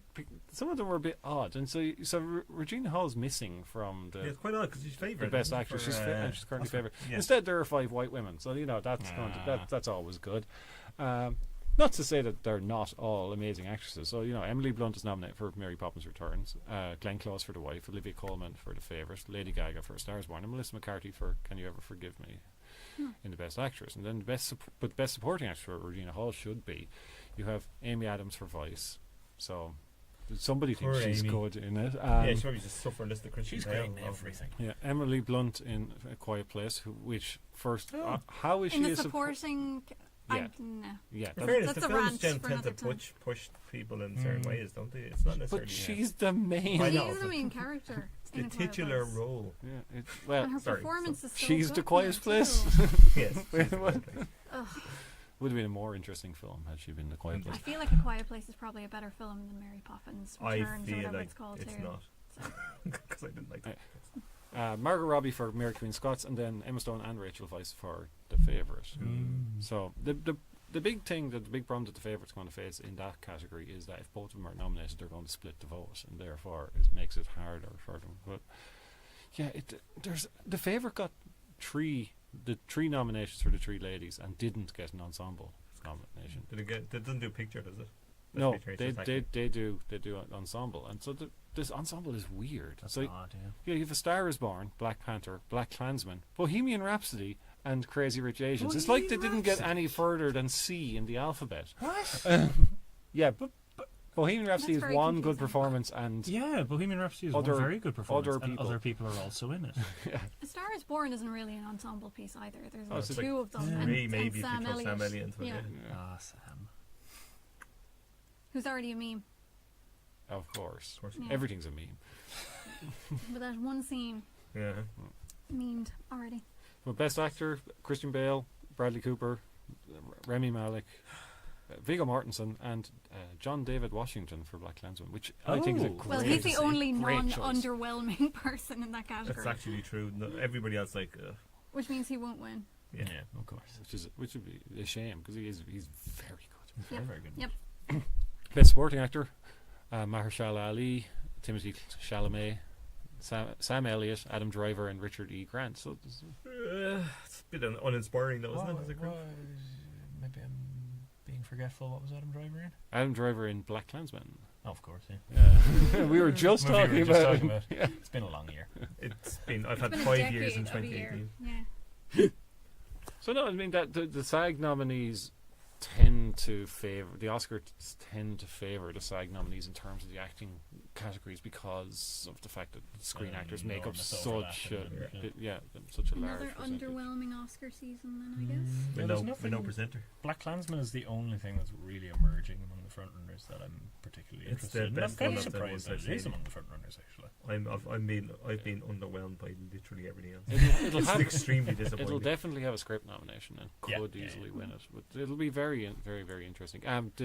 That brings us on to the other ones. Yeah, Oscar host. Yes. So we are currently without an Oscar host after, well, Why don't they just get like Alexa or Siri to do it and be like, Alexa, read us the nominees for this, and then That would be very Just good. trim Yeah. out all the shit jokes, get everybody pissed, and maybe it'll Yeah. be fun. if they brought booze in now, they would significantly improve. I don't it. know. The IFTAs tried that and it really didn't work. Yeah, it's but that's Irish the people. IFTAs also. Tiffany Nobody cares. Haddish and Maya Rudolph. Yes. They gave an award last year, and I laughed more in that minute than the entire rest of it. Yeah. Just give it to them; they're Maya really Rudolph good. as Dionne Warwick. Yes, yes. You imagine they've been approached. They'd so have you- to. Like, I mean, A, they're normal people and not of the type that have Yeah. Oscars, and B, they're really, really funny. I'm going to have great chemistry as well. So just please, If just we it's could so obvious, like such an open goal. What are you actually doing it, you They were idiot? literally on your stage. They were showing you how good they could be. If they could just get rid of all of that really awkward, stilted line delivery where they're like reading a joke. You at can this make such pace, good jokes and of then that there's if this you're long, smart like at it. Like, 10-second pause where people are supposed to laugh, and it's just it's I so imagine grim. Haddish would be So amazing, just riffing off everyone. I imagine Yeah, it'd but be like don't so even give them a funny. script, just let them Yeah, say what yeah, they like. let them at it. Like, And seriously, just throw a few bottles of champagne. It's cool. Yeah. That's why I'm actually looking forward to the Globes in that respect, because it's Andy Samberg and Amy and Sandra Oh. So you're like, this. Yeah. That's true. Actually, yeah, will be that's fun. actually pretty good. The Globes have generally done better in presenting, even. Yeah. They had Faye had a thing for years. It was always Faye lively. and, They were great. Mm-hmm. I can't think of the other person. Amy Poehler. Amy Poehler were very good. They were terrific. Yeah. So Give them the Oscars. anyway, back to the IFTAs. IFTA have decided that they're going to have a strategic review. So What does that mean? So they're going to plan out how All right. the So they're going to organisation decide is a going strategy for to once. change going into the future, how it's Okay. going to be better to the Irish industry for the next 5 years. I look forward to that. I look forward to seeing what they come up with as well. This Are we will, having like an open consultation or anything? I would seriously doubt I'd be invited. You can come to my strategic review. You could just show up and be like, guys, I think you closed the door in my face. Ronan's strategic review will be involved in Vardy films. Oh, yes. Our 5-year indeed. Verda plan. Item number 412 on my Varda plan. Elsewhere, director Kieran Foy's, who made Citadel and Sinister Yes. 2, Irish director from Dublin. He his next film, Eli, which is in the Snapped can. up by Netflix. Yeah, Netflix bought it off Paramount. I don't understand at this point why Netflix just don't buy Paramount. Yeah, that's a fair point. It would be cheaper. I like why I really like Citadel. It kind of Citadel is really Citadel good. is good. it has some issues towards the end, but Yeah. the build up and everything is terrific and some really well. Yeah, it's made quite stuff. creepy. I didn't see Sinister 2. I heard really mixed to bad things. Did about he it. do it? I didn't even know. He did, yeah. I He did like Sinister. I did, but that's on my own, and that would seem really. Haven't seen it. Calm down. Blumhouse have a very strict way of shooting, very Yeah, I defined think you've budget, under serious defined pressure from what I days, gather and as this, well, yeah, yeah. so I mean, you are going into a pressurized environment. Yeah. But the thing is that he's willing to make another film with them. So What's this one about? this one is about a young. I know it stars. I wrote about it earlier, and you think I'd be able to remember. But the thing is that there's, It's okay. there's just so many There's films. just so many films. There's 40 Irish films this year That's- that came out in That's a lot. cinemas this year. That's an incredible amount to do. add that to the 5,000 other films. The film follows a young boy who undergoes treatment for his rare disease in a secluded clinic, which becomes a haunted prison. Yes. lovely. It's a haunted prison. Yeah. So as he's being treated, they're like, "Sorry, lad, we're turning this into a haunted prison." Yeah. Bye. So This could be good. Yeah. yeah, it'll be very, very interesting. I mean, 'cause he has Anything that involves a secluded location and people ending up in awkward situations in a creepy environment, such as a Haunted clinic. prisons. So wait a minute. All over that. Wait a minute. We've been trying to get Grace to watch more Scorsese movies. Shutter Island. She was Shutter Grace Island has is a all of these 2019 plan, things. don't you, Grace? Is it though? Yes, All right. Shutter Island is that in it is. It really It's is. also one of the Cap's more recent movies where he's just going to be. He's good. He's and I and didn't Mark like Shutter Ruffalo. Island. Yeah, Did you so- not? I didn't. Shutter Island's good. Don't listen to him. He does not. Sure. I'll get to it at some Shutter stage. Island isn't good, but don't listen to me. It wouldn't be the first thing I'd go to in my great No, it wouldn't introduction be. to Marty next It year. wouldn't be my first pick for you. But if you're stuck, It wouldn't be in your top 10. no, probably. Right. Oh, not. thank goodness. I do like it though. I have a lot of time for it. It's fun and there's a lot of interesting things going on. I already know the twist, so Well, that's his one. It's one of those ones you'd probably want to watch early. And But yeah, Patricia Clarkson is in it. yes. that's fair. Keeping on And message. Michelle Williams. Sorry. Yeah, Michelle no- Williams probably in like a fucking On message. lamp role though.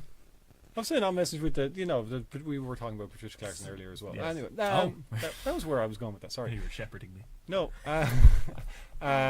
So an Irish co-production, Sacha Pollock's Dirty God, is going to open the International Film Festival in Rotterdam, and also Oh, wow. it's been acquired by Modern Films for the UK. So so it's also going to Sundance. It's one of the 5 Irish films that are going to Sundance. Rotterdam Did- opening slot is pretty prestigious. Well done. Yeah, no, this one promises.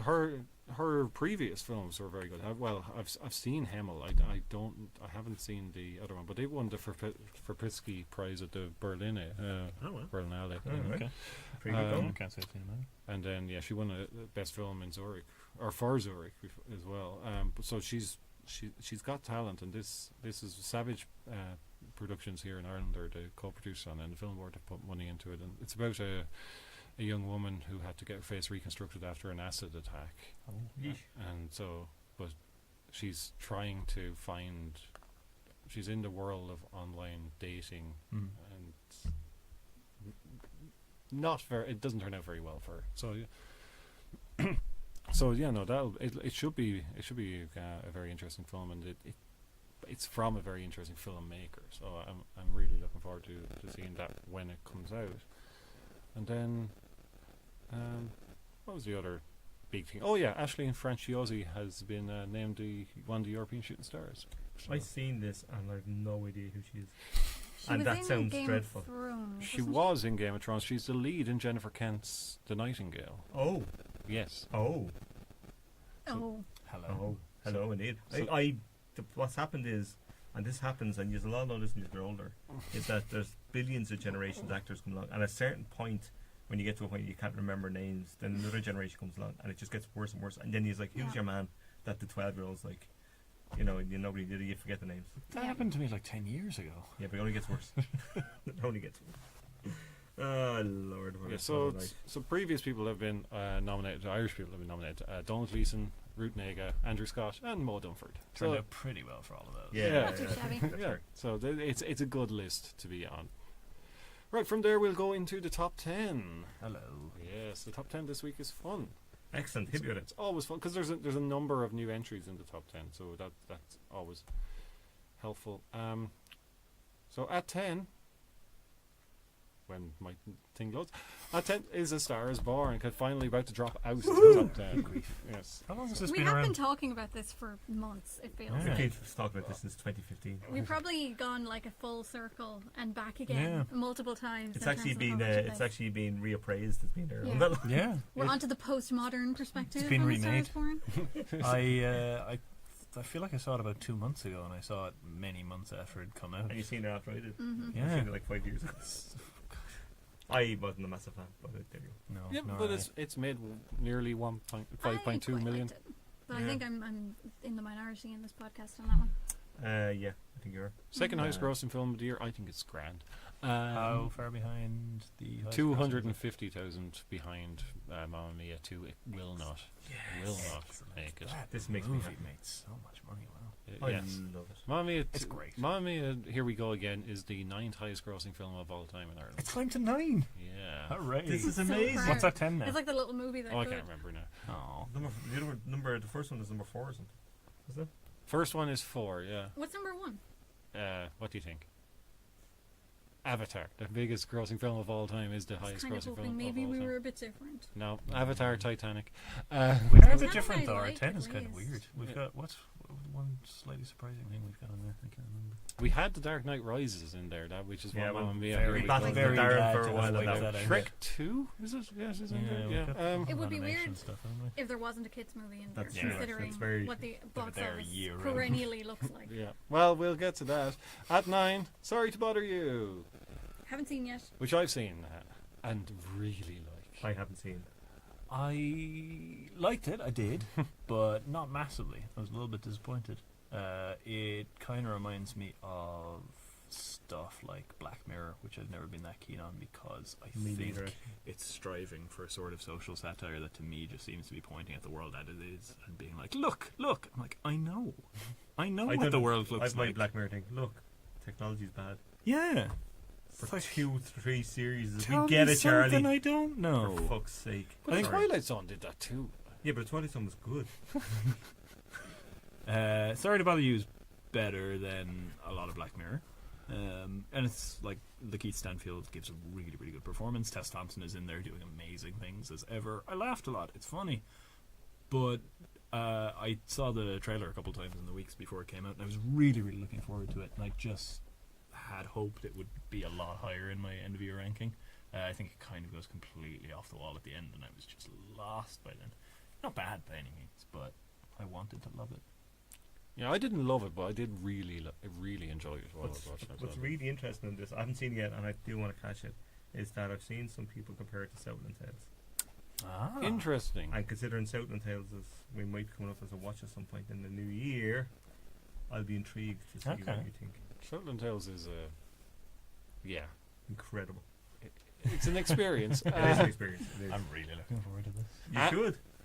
At 8, Mortal Engines. Is this the one that everybody says Peter Jackson directed, even though he didn't? I hate It's those because things. the It's way really it's irritating, marketed though. I makes hate it. it look very Just explicitly give the like director his it's- credit. Like, you made a goddamn film. Yeah.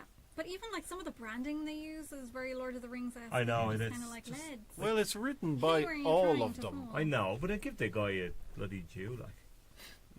Yeah. I'll probably go and see this because I think it looks like fun. I probably won't because I think the opposite. But You're not. I'm not the target market. I know. But I know I'm not saying. Jason Steampunk Coyle here, you know. Yeah. That's actually my confirmation name. Jason Gary Steampunk. From named after the same Steampunk. Yeah. But also, mainly, this just looks like it could be a piece of relatively enjoyable trash. Yeah. Or maybe it won't be enjoyable trash, but...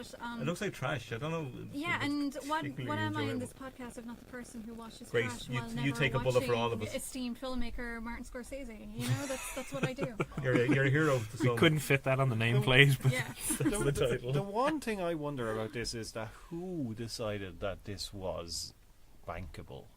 Well, Yeah. when was it like greenlit? This isn't one of those things that they've been trying to make for like 10 years or something, is it? I know it's based on a book, so you do have a pre-existing property, but it's not based on a popular. Like Do you remember really the trailer was popular. about 6 months ago, wasn't Steampunk as a genre has a pretty solid audience. Yeah, What but kind of it's, budget are we It's talking? one of those fanfic things that comes up constantly in AUs and stuff. So there's probably an audience there. Whether that weird? it'll actually appeal to them in the end, I can't say. did the weird steampunk Three Musketeers do really well a couple of years back? Oh god, that was awful. Was that a thing?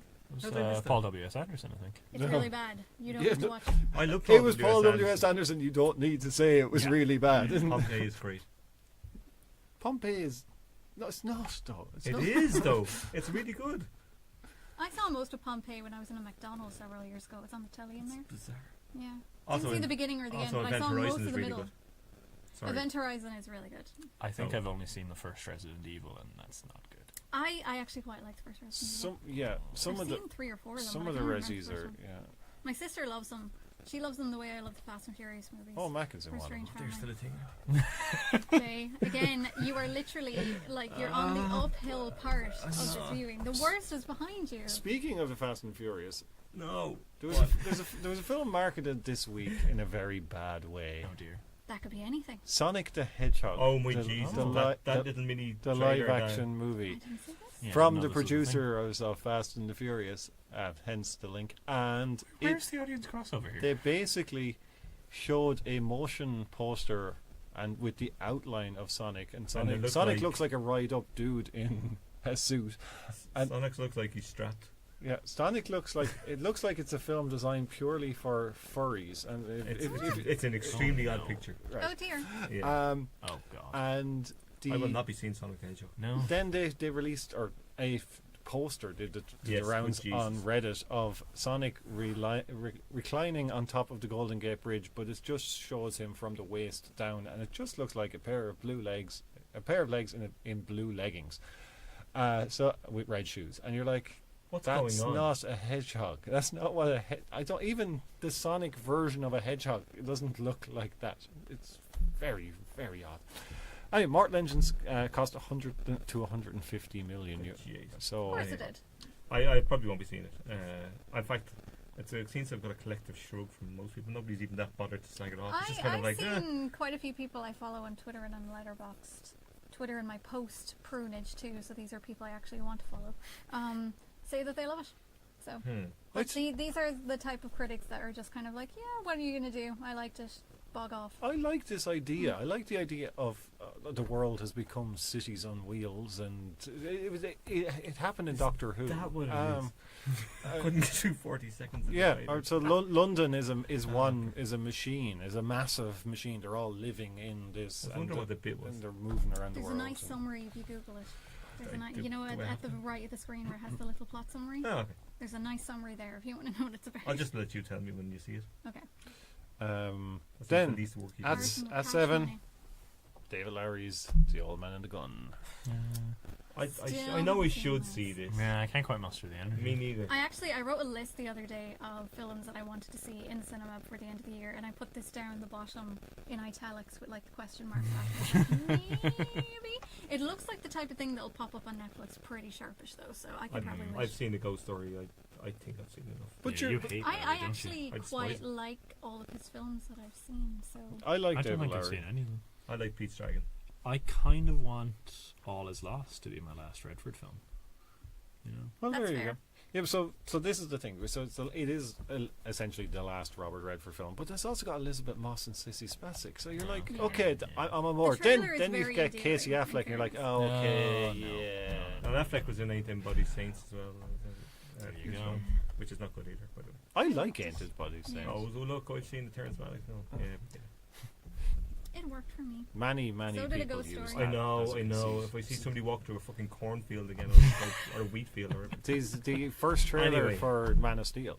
Yeah, that Oh, was Oh, phenomenal. God. Remember when we were all excited for Man of Steel? I saw that trailer and I was like, wow, that looks good. Oh, yeah, interesting. I just went to see it for Kevin Costner. Well, you know what's quite funny is that you sat through Man of Steel and you thought this is very disappointing, and you had no idea of how much worse it was going to get. Like in hindsight, Man of Steel is kind of amazing, simply for not being as crap as everything else that has followed it. I still have no idea how bad it got, and I'm never going to find out. Yeah. Ask, ask right. Darren about Justice League. And Actually, don't ask Graham and see what happens. get the two of them together. Oh, dear. It is the opposite ends of that particular Love Graham spectrum. popping up very briefly in the WhatsApp group to just be like, F you, goodbye again. Yeah, well, I think he's triggered when he hears the words Justice League or Yeah. Very much so. You'll never hear the words from me. I DC Extended Universe. I admire how committed he is to it, though. He's just like, no, I will keep banging this drum. Graham gave Aquaman 4 stars, so very much on Graham's very brand generous. for He's for a very Graham. generous soul. God bless him. Yeah. At 6, Spider-Man Into the Spider-Verse, which Darren says is the best animated film of the year. I'm going my niece up the house on Saturday. I'm going to tell her we're bringing to see a film over Christmas. It'll either be this or Wreck-It Ralph, and she can pick. Do you have a hope that you will I'm pick hoping one or Spider-Verse the one, but I'll watch either. Very good. Because it looks great, and Darren really talked her up. And Darren's good at talking stuff like that. He's sneaky like that. I Yes, really don't like yeah. it. He But made you me know watch what's- Rampage. You know what's Rampage. funny, though, is told that you whenever it's a Darren masterpiece. talks Oh, you some- did, but Darren really sold it. But You know whenever how he Darren is. talks something up, it puts me off watching it. No, but because I the- never, ever I agree with him agree. on anything. Yeah. But, So but if he says he likes something, I'm like, I can give that a miss. Blockers Which on I know game it's a night. terrible thing to say, but nevertheless. both of those I liked. Both of them are fine, but not to the level that Darren Game Night, talked actually, I rewatched it when I was bored, and it didn't really stand up the second watch. But I really like Blockers. Blockers, yeah. Blockers gives the female characters agency, which is welcome. It was written by the same woman who did Pitch Perfect, isn't it? I love Pitch Perfect. Which I feel like they So should have much. slapped into the marketing, and I Yeah. probably would have gone to see it. Did you see it in the end? No. Oh, you should. You'll like it. I've never seen anything. You know what I mean? Good Lord, Grace. Come back to What's me in like something 4 for the love of years. God? At 5, Borat. What? Oh, I thought you said Borat. So for a did I. minute. My wife. And so on. Bohemian Rhapsody. Oh, yeah. Oh, I think right. we've talked enough about this. I think People in work seem Yeah, to we have just have. discovered it this week because 3 different people asked me if I'd seen it, and I said no. I am Brand Grace, goddammit. Of course I haven't. It's Yeah. doing very well. It- That's sad. You put money into that, Ron. 3.1 million. Your Yeah. money went to that, Ron. I could. My have money seen didn't. This, Oh, but it didn't, Somebody did it? else paid for my Ah, that's ticket good. That's because I good. refused. Good. we Good, almost Grant. got to see it for free, and the universe intervened. I saw Maybe this that was when a good I was thing. in Munich. So that was a fun crowd. It was in a Oh, room I can that's imagine. essentially the size of a front lounge with about 25 seats in it. So lovely little small. I love little cinemas. Yeah, so they're all over Munich. There's Yeah. loads of them. And so yeah, we went to see Bohemian Rhapsody, and it was sold out in the cinema that was near our hotel, and so we went to a different one. And we really enjoyed it because I mean the music is fantastic. I mean, and the plot is as basic as you could possibly get, and yes, it betrays the real story, but that I went to be entertained, and I was. At 4, Fantastic Beasts: The Crimes of Grindelwald. Yeah. Tumbleweeds once again. For nothing, just for the pure reason of making Hot Dumbledore a meme, you do have to admire it. I appreciate the content. Yeah. Hashtag content. I'm not seeing this. Johnny I Depp imagine can- it's Johnny all Depp die a can take death flying fuck. pretty sharpish. I don't- I can't see anyone this time next year expressing any strong opinions. Well, nobody really talks about Fantastic Beasts, the first one. You really either, don't. so And like, it's had no cultural purchase in any way, shape, or form. Except giving more fuel to people to argue about J.K. Rowling on Twitter, which everyone always does. yeah, and I really should just mute her name. and Yeah, it's Johnny kind the Johnny Depp. Yeah, brigade. well, also yes. That's a valid. That's a very valid criticism. Onto a film that is actually worth talking about. Creed 2. Yes. Actually. Finally. You can talk about it. I nearly talked about So it. Grace has seen a film. I've seen a film. It's so rare. Yes, I went to see Creed 2 the other day, and I really, really, really liked it. I think it's wonderful. I just probably should say before I start, because everyone keeps talking about, is it Rocky 4 or 5? Whenever they mention Rocky it. 4. I have not seen Rocky 4, so I have absolutely no idea how it might relate to that, other than Dolph Lundgren being in it. But taking it on its own merits, I think it's a really lovely story that's very well told.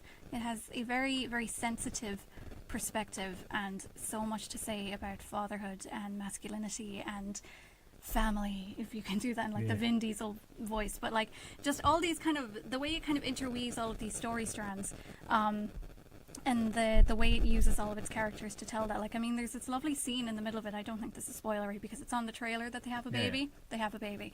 Anyway, there's a scene in the middle of it where Adonis Creed is going through something rough, suffice to say, and he's minding the baby and having a bit of a meltdown, as most people who are left alone with a baby will have at some point, and decides to go to the gym, which he's been avoiding for various reasons. And it's just this moment where he's sort of like, he's sort of breaking through a barrier and having this really emotional moment where he's very vulnerable and he's crying and he's upset and he's just looking over at his baby daughter, and it's just this kind of really tender way of looking at something. And you don't get to see male characters, and probably even less male characters of color, going through a moment like that in a way that's allowed to be as human and as vulnerable and as emotive as it is. And I think the story interacts with that really, really well. And I like the way as well it contrasts that kind of family dynamic and how close-knit the unit around Adonis is with his rival, whose name I've already forgotten. Ivan Drago. Is that the son or the father? That's the dad, I don't know. Jim Drago? I have no idea. Jim Drago Jr. He's a non-character. Yeah, Drago Jr. Yeah, because they have, I suppose it's kind of a cliche to square them off against each other in this way, but the contrast between the family dynamics and the approach that they take, and the way one is much more kind of close and thoughtful, and the other one is really like sort of aggressive and this really stereotypical masculine, like never show any weakness and you need to prove yourself and all this like all this sort of stuff. It's just a cold, if you'll pardon that. But then even, well, I suppose I can't really say more about another scene because reasons, but yeah, I just really like it. I like the story. I like how thoughtful and elegant it is as it unfolds, and there's some really lovely shots in here as well too, which I just think are up there for me. And there's one tiny little well, it's not tiny, I suppose. There's a detail at the end that I really appreciated that I will talk about more when Jay has seen it. Which will be on Tuesday. Yeah, because I don't want to ruin it for you. Yes. Although you probably won't care as much as I did. But anyway. We'll see. Yeah. Vitor. Ronan, I know you've seen it, so you can. Yeah, I saw this too, and I was really, really looking forward to it. One of my most sort of anticipated of the year. I loved the original. I went into the original as a huge Rocky fan, kind of thinking, yay, here's Rocky 7. And came out of it, and I bawled my eyes throughout the original Creed. It's fantastic. Came out of it sort of punching the air, being like, Creed is great, not a concern about Rocky, because it goes off and it does its own thing, and it's really, really good. I think it's by far the best Hollywood has done at sort of creating a new franchise from an old one. It doesn't just rehash things, it creates its own thing.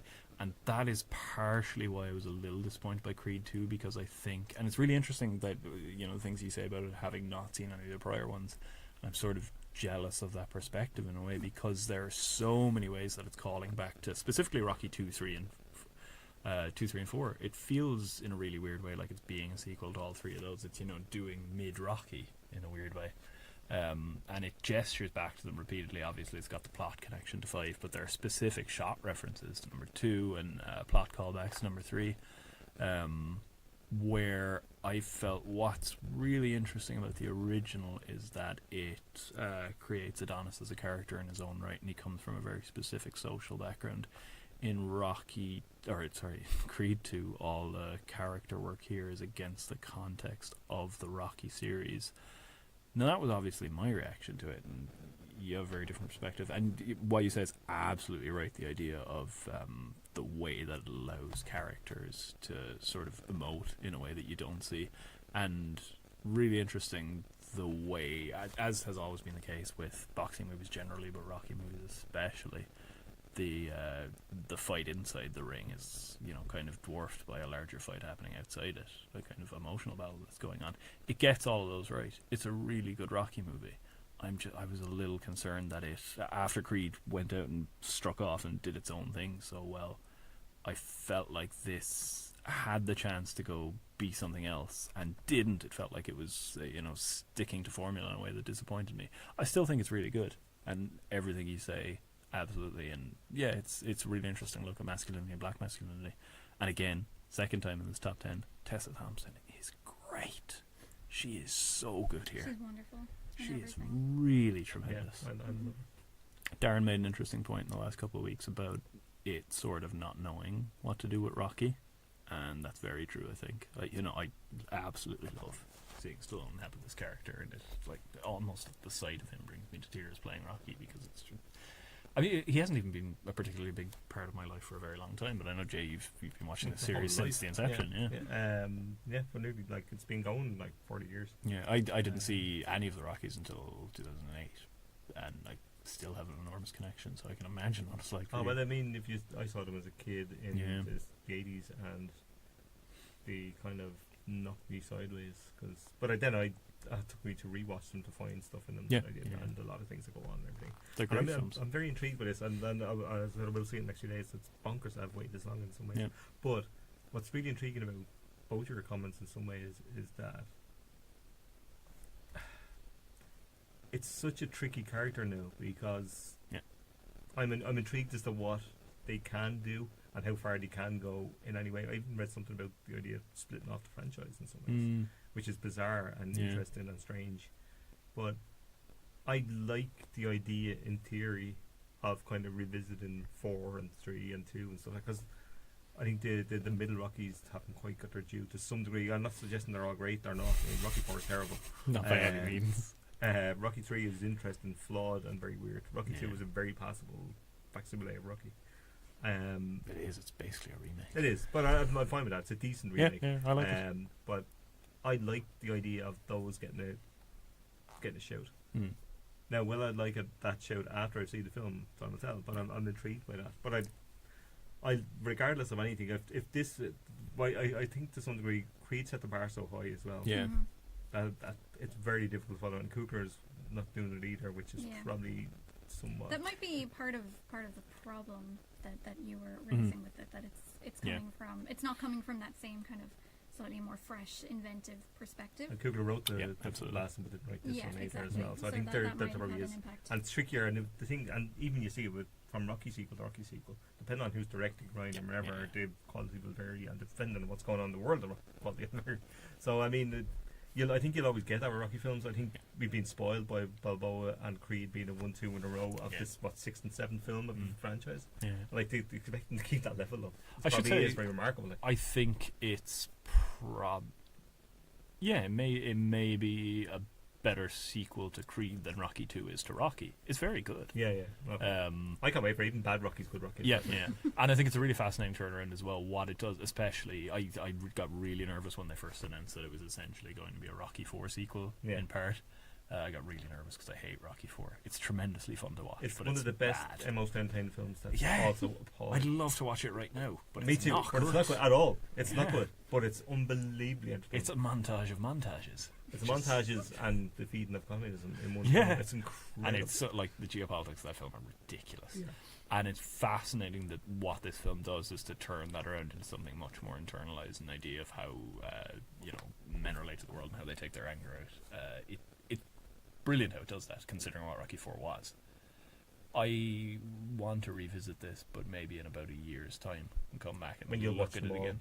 Yeah, God, yeah. You have to, don't you, right? I haven't done a Rocky rewatch in a long time. I would heartily, and I mean heartily recommend it. In fact, I want to do another. I did it ahead of Creed, I think, so it's been about 3 years. They're all available to stream on Vudu for free. Oh, I have the box set. Okay. I will be buying them all on Blu-ray because I want the pristine. I think I have 2 copies of Rocky because the version in the box set wasn't the special edition. I was not having that. I understand.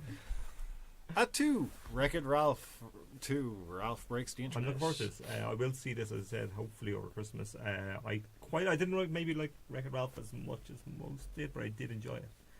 And the word seems to be about the same on this one, so I'll probably see it at some point. Yeah, I haven't yet convinced the kid to go see it, so I. Did he like it first? He did, yes. So it's just about this lead up to Christmas is just so busy. No, I know. It's just been difficult to find the hours to go see it.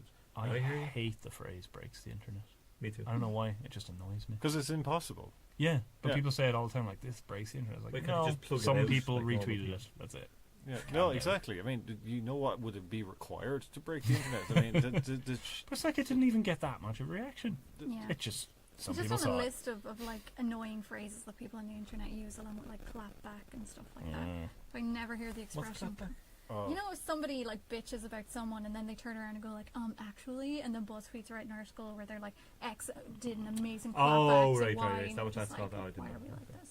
Why are we like this? It's a good question. Such and Save such us. wrote a vaguely interesting response to someone else who's also not interesting. Like, that's what it should actually Plug say. the internet out. Just plug it out. There's Like, one big and- giant and plug various, somewhere. You like, can just take it you out. know, now. Again, musicians I that you've come never back to- heard of, but the kids are apparently into them or something. I don't know. I'm old now. you I want can't Grace's salty break the synopsis. internet. Hang on a second. Don't Burma turn off the internet? Didn't they turn off the internet at various points? You in can- North Korea and shit. You can do. You Don't- could do it don't- within particular countries. You But can. then we just get all of them simultaneously to do it, and then we'd have no more internet, It's not and then we'd Why all be hasn't happy. someone written a terrible movie about this? You know, Terrorists trying to don't shut you off the internet. Turn it off an hour before bed. You know that in Oh, during turn it back on again. during World War II, one of the great things that the English did before the The Easy English now. did great things. sorry Steady the on. British we can did give them a pass for World War II. That It doesn't make it better. before World War II. doesn't cancel out the They- 800 years of accumulated shite before that. Before World War II broke out, they were aware that there was tensions in, and that was a potential threat to the empire from the inability to communicate with other parts of the empire. So they built a network of telecommunications cables between dominions. So it went from Britain to Canada to India and so on and so forth. You had cables that went around the world, so that was totally in the control of the British Empire.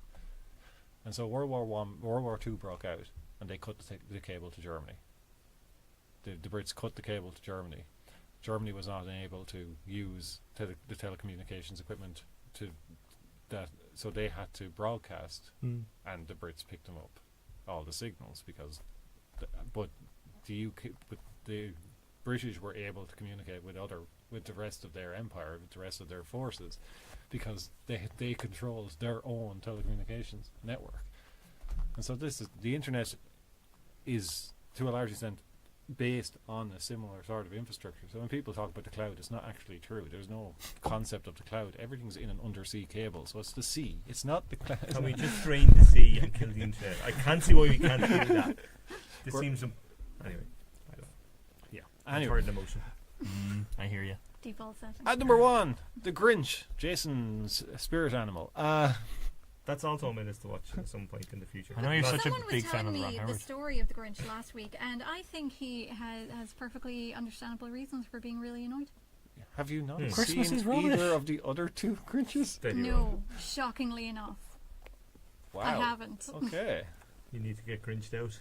Sorry. Did All of the films I missed while I was watching Lord Isn't of the Rings. it is Ron Howard film, 100 right? times. watch the Ron Howard directed The Weird Grinch from, 2003? yeah with Jim Carrey as the Grinch. Yeah, It's a strange film.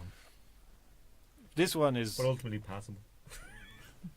it is Like all on in the Howard films. in the canon of Christmas movies. It's perfectly serviceable. You know. Perfectly serviceable to be on Ron Howard's gravestone. Those words, whenever Darren's they're words invoked of on this honour. podcast, they're always like the death knell of a film. It's like it's perfectly serviceable. is. Is a nice way of saying it's shite. It is. I'm looking forward to Darren's top 10 most perfectly serviceable films of the year. Which is almost everything. It's grand. Yeah, but that's what it is. It's a nice way of saying it. You'll watch it and then you won't remember it. That's like every film. Anyway, out this week, Spider-Man Into the Spider-Verse, because last week was preview. So Yeah, it should sorry. have- No, Yeah. no, We're you're doing not that. allowed to You vote. got in the top 10, you cannot it have technically should not have been in the top 10. I know. Anyway, We have the power. Trim. also out, Aquaman, the greatest hero of them all. We must be shit out of heroes, man. That's what we got. Good lord. I believe that he canonically wears jeans underwater. What? Stop. Somebody posted this on Twitter as well. That he's never like in the nip. They gotta He's wearing soak something. really. Yeah, wet chafe jeans and take they're not good. forever Yeah, to they dry. So you're Maybe saying not if you're like the king of Atlantis. You have some power to like magically dry your jeans. Got or a good something. I don't radiator. know. what you're saying is that Aquaman's a never nude. Apparently. Oh, now I want to watch it. He wears jean shorts underneath the jeans. Stop. I don't want to watch Aquaman. I don't care about Aquaman. Yeah, Somebody make it go I will away. never go anywhere near this. Like, I wouldn't watch this if it was on a... If you're on a Airplane. plane and It's it was the only only choice and it on was a plane. crashing It was and that or looking Love at- Actually. It was that or About Time. I'd watch Aquaman. Aside from that particular set of circumstances, As opposed to reminding yourself why About Time is terrible. And you're like, and another thing. I really want Ronan to watch it. Anyway. Yeah. Why do you want me to watch a So film we that can- you'd rather watch Aquaman than what? Because I want you to know. Also, Truly know I the thi- level of horror. I think we should pronounce it Aquaman. like he's nuts. Sean Aquaman. Phil Spider-Man, Phil Aquaman. He's an Aquaman. Is he though? Is he though? Yeah, when I'm doing that with all superheroes now. Have you seen the new Iron Man? You, you Batman. Yeah, you work really well with that. Actually. Done. One for Chris, free solo. Yes. I Yeah. love Free Solo. I was trying to explain the appeal of this film to people in work during the week, and somebody had said they'd seen the trailer and they were like, oh, this sounds really interesting, and then I immediately launched into my like, yeah, Alex is such a weird and endearing person, like he's just so odd. I just want to be a fly in the rock, maybe he's supposed to fly in the rock, Yeah. and just follow him around and see what he does all day, because I firmly believe there's nothing in his head except a cliff face, like he doesn't think about anything else. Rocks, Yeah. rocks, rocks, rocks, rocks, Yeah. rocks. Yeah, and my point about the weird relationship with his girlfriend still stands, and I think I've decided, going through the letterbox reviews, that I can decide whether or not a person and I would get along based on their perspective on this very strange relationship. I really enjoyed you like leaning into the mic last week and saying, break up with him, break up with him. You should never have started going out with him in the first place. You don't want the same things, and There's he's clearly still not the time. person you think he is, but anyway. I have a question about this Obsessives film. are always bad. Yeah. Is it the Girl, you can't case... fix him, just let it go. A big warning sign for me always with documentaries is, as is the case with this film, that I think the first 3 pull quotes in the trailer are all essentially referring to the feat itself rather than the film. It's like an astonishing feat. I'm like, okay, but is the film good? Is the film particularly good in the way it covers this, or is it sort of an amazing thing that happens to be captured on film? I mean, it depends. Because I find him quite interesting, I do like getting the little sort of bit of background Sure. into his life and, everyday goings on. If only because it sort of highlights how bizarre he is as a person. Like, he's going to do all of these sort of normal things, like buy a fridge, and he's talking about how he's never really had a fridge because he's always like lived out of this what's basically a mobile home, like a van sort of thing. And there's this is terrible now, but he's making food and he's talking about how he didn't really eat vegetables until recently either. It's all very strange. But also, he doesn't seem to have cutlery because he's eating the food out of the pan with like the spatula or whatever. And I just remember I was watching this with my mum and she was just like, like, what the hell, and so on. So yeah, like it to me, I just find that very amusing to watch, and for particular reasons. But if you're looking at that and you're thinking this has absolutely nothing to do with the climb, which it doesn't really, it's more about him as a person, then your mileage may vary. But the actual feat itself at the end is really quite spectacular because Yeah, it does look pretty incredible. they go in the through trailer. they go through all of the reasons why why it's dangerous in the first place beyond the obvious, and then various Climbing spots, a rock wall with no support. Yeah. Yeah. Okay. Yeah. but especially one that's that sheer, and then like and why there are 3,000 certain feet. parts of it that are more challenging than others, and Yeah. they go into a bit of detail about one specific spot on the way up where there's only 2 ways to traverse it, and they're both equally dangerous, and you can sort of hear when he gets to the spot when he's climbing it, the sort of collective intake of breath when everyone's like, oh god, like, so yeah, I think it's great. I would encourage people to see It it. looks very tense. Yeah, it is. Even though, like I said last time, I think he makes it to the top. Like, it's not a spoiler. You're still going to be sitting there just like crapping yourself the whole time. They keep cutting back to like the camera people documenting it on the ground and how they just are dying. Like, you can just see them going, oh god, oh Jesus. It's like Man on a Wire in that Yeah. way. You go in knowing that he walks across the thing, but still the tension. Yeah. Yeah. Literally the tension. And the gas part is, it only takes them like a little over 3 hours to make this climb. Like, it's not actually that long, but I'm sure it felt like a century for anyone looking at him.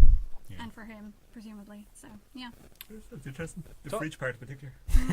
Talking about films that probably feel like the last century, The House that Jack Built, new Lars von Trier. Nope. Absolutely not.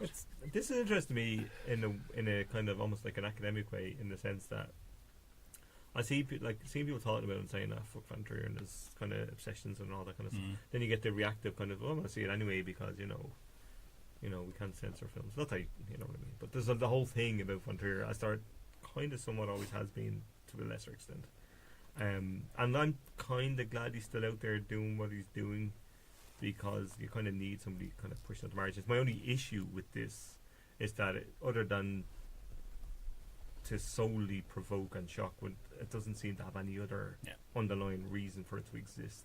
And if you're a shock kind of filmmaker, which von Trier is, and he kind of has admitted in various interviews, if that's all you're doing the film to do, why would anybody bother? Like, I wouldn't bother seeing anybody's film that just doing something to sake. Like, Noé has similar issues in terms of, like, Noé's made really interesting films that do say something, and he's made films that you can go, Jesus, whatever. And when it gets to a point when you've got nothing else to say, and you're only doing films for a reaction or to provoke reaction, it's not that I'm shocked or I'm appalled by the violence that the issue is. The issue is that he's got nothing to say with that. And that's really what it comes down to for me. I don't want to see it because the trailer was about 3 minutes long, and it looked brutal and pointless and demeaning and awful in the way that can be good if you have a larger point to make about that kind of thing. My suspicion here is that he hasn't, and he gleefully seems to not. And he doesn't seem, I read an interview, he doesn't seem well, and he hasn't been well on and off probably for a long time, which doesn't excuse a lot of his own behaviours. I think in a way that is all von Trier's act. I wouldn't be surprised if that's him playing his game. Maybe not. I don't know. Yeah. It could be that he struggled all his life. It could be. I don't know. There is no doubt whatsoever that he has struggled with a lot of things, and I think that comes through in his best films. Something like Melancholia, I which think he has you made feel some the weight of depression in that film. Yeah, Melancholia is incredible. And I think the likes of, say, The Idiots, which I can't stand, and I really Nymphomaniac. Like it. You really like it? Yeah, I do, yeah. And I shouldn't. I'm kind of appalled by it, but I'm absolutely fascinated by it. Yeah. And at a certain point in my life, I was somewhat obsessed by it because of the kind of, it's provocative with a point, and the point in this to some degree gets lost and gets a bit muddled, I think, somewhere between. But I'm still really interested in what he's trying to do or do with it.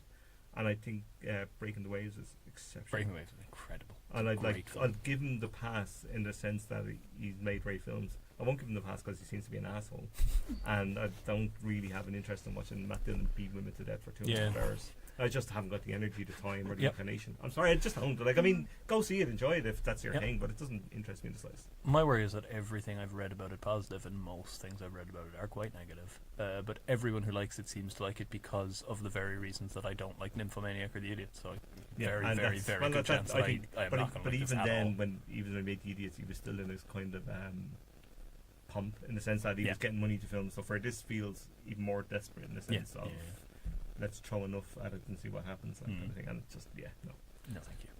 In the news, speaking of provocative filmmakers, but in a marginally different way, Werner Herzog has signed up to. I saw this earlier. To be in I'm so Star excited Wars about TV this. show. Yeah, in The Mandalorian, the Star Wars TV show. This is remarkable to me. I'm watching This this. is amazing. And there's other Even if they people just in it have that's him really like good as well. deadpanning in the background. It's like a lead. He'd probably voice in some sort of alien, I'd suspect. I'd say He it's should a stand voice. there and play an alien. He should just play look like himself. He would be more unsettling just standing there with his. I'm so fascinated by this man's career. Yeah. He's done amazing stuff. What's he doing? I don't know. In the best kind of way. What is he doing? He was a bad guy in a Jack Reacher movie. He's got the best cameo in any recent Simpsons. And I mean, there's not a lot of good in recent Simpsons, but and I say recent, I'm going back about 10 years. Yeah. But he's brilliant in it. I love it. Herzog fascinates me. I think he's an astounding filmmaker. Yeah, he's so interesting. He's got a real weird control over his public image that he's really playing with now. With this kind of he thing. seems like he's fuck it. Let's get a few quid as well for the family. What I'm kind of the last 10 years of my life, and we'll get paid.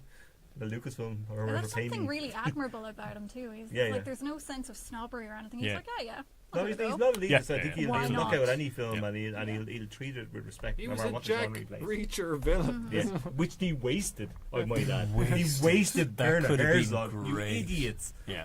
They really actually, dropped can the I just ball make on that one point about Widows before we finish up? No. They wasted. literally, and they another wasted thing. Carrie Coon, which should be a human rights offence. Like, they completely wasted her. You should be in The Hague.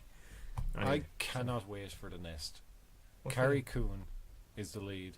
It's Marta May Marlene. Oh, I love that guy. Yeah. I love Sean Bridges. I have no idea. So Sean somebody. Yeah, Element Pictures for Oh Depention. wow, So, I'm all over this. To waste Craig Coon and Widows. Waste. Anyway. Is there any other boots you'd like to get into Widow? No, join me next week when I kick it while it's down again. I'm going to feel really guilty if I like Widows. I'm waiting Nah. for, I'm waiting No. for, Enjoy. I'm waiting Everybody for the else needs sequel, to. Scottish Widows. Stop it. Stop it. Lizzie. What? Yep. Oh, Psychological sorry. thriller based on the infamous 1892 murders of the Borden family. I was literally about to say Lizzie as in Borden. Yeah. Oh. Didn't know that was where you were going. though. Chloe Svenya, Kirsten Stewart. Okay. Okay. Mortal Engines, because last week was a preview as Oh well. God, stop. No. And Shinna Will. That is it. Do we have That's a good one. Keepers of the Flame? Keepers of Flame, sorry, I did forgot Keepers of Flame, which is an Irish documentary, which is really, really good. It delves into the archives of the military pensions from 1916 to 1921-22. So essentially, it is Turbulent time. the people who were combatants in the struggle for independence, so the Rising, and then in the War of Independence, and then in the Civil War. And so for a long time, when it was originally set up by the Free State government, the combatants on the side of the anti-treaty were not included, and then in the late 30s they were. And common and man members were also allowed to apply for military pension. So there was 85,000 applicants, and 18,000 people ended up actually getting a military pension. But what they have is the letters that the people wrote, recounting their activities during that time and their reasoning for applying for the pension. So you have the tale of a woman whose husband died in combat and left her at 34 with 10 kids and no method of earning a crust, you know. And then you have others who lost family members, or who have family members who were incapacitated, or who had, for various different reasons, some were successful, some weren't, and so it follows the generations after. So and one of the generations is President Michael D. Higgins. So his father was anti-treaty, and his uncle was pro-treaty. So he talks about the fallout within families from the Civil War, and then it moves from just the telling the narratives of the people who made the applications into what this means for contemporary Ireland 100 years after the events. And so it's endlessly fascinating from a Irish history perspective, because there's no family that hasn't been touched by the Civil War in some way, or by the struggle for independence. And but the Michael D. Higgins one is very interesting because of the fact that his family were on either side of the battle, and the women in the family were the ones that were kind of responsible for making the peace and keeping the families together. And so what you see is that the women of Ireland at that time were kind of betrayed by the state. The women of Ireland being afterwards. betrayed by the state? Yeah, Oh my god, I'm stunned. because they were drivers or whatever, but they weren't combatants, and so in the way that the pension was structured was very much in that they had to basically, if they didn't have a gun, they weren't getting paid, you know, which was There are still problems with that today, like with women who took time out of the workforce back in the day to have kids. Some of them who had to give up their jobs because of marriage bans and so on and so forth, not qualifying for certain levels of the state pension. well, at least that's still a very current issue. well, they are attempting to rectify that at the moment. So. Yeah, but Ireland fucking over women constantly. It's just the saga that never ends. And I think that's exactly it, really, that Keepers of the Flame makes some very astute links from this as the foundation of our state, and these are the kind of fault lines that were embedded at that point, and that's what we're still dealing with. It's very good at bringing us up to modern day and looking at the decade of centenaries, and obviously Michael D. Higgins is a clear link there as sort of the presiding officer over all these things. It's really, really good at establishing a sense of Irish identity, and how, in a sense, we haven't really got a handle on Irish identity. You know, the way these things shaped us is something that we're only coming to deal with this decade in a lot of meaningful ways. I think a lot of people haven't necessarily thought about it, and we're having a national conversation that I think this film is really, really worthwhile in contributing to. I was really struck by it at the Fleadh when I saw it. I'm really fascinated by it. I missed it at the Fleadh. This sounds great. Yeah, it's the kind of thing that it's literally in the basement of an archive. It could be very stuffy, but it really comes to life. It's very, very passionate and illuminating, and I thought really moving. Yeah, really impressive. It ends very well with a narrated letter read by Aidan Gillen, and so you have a number of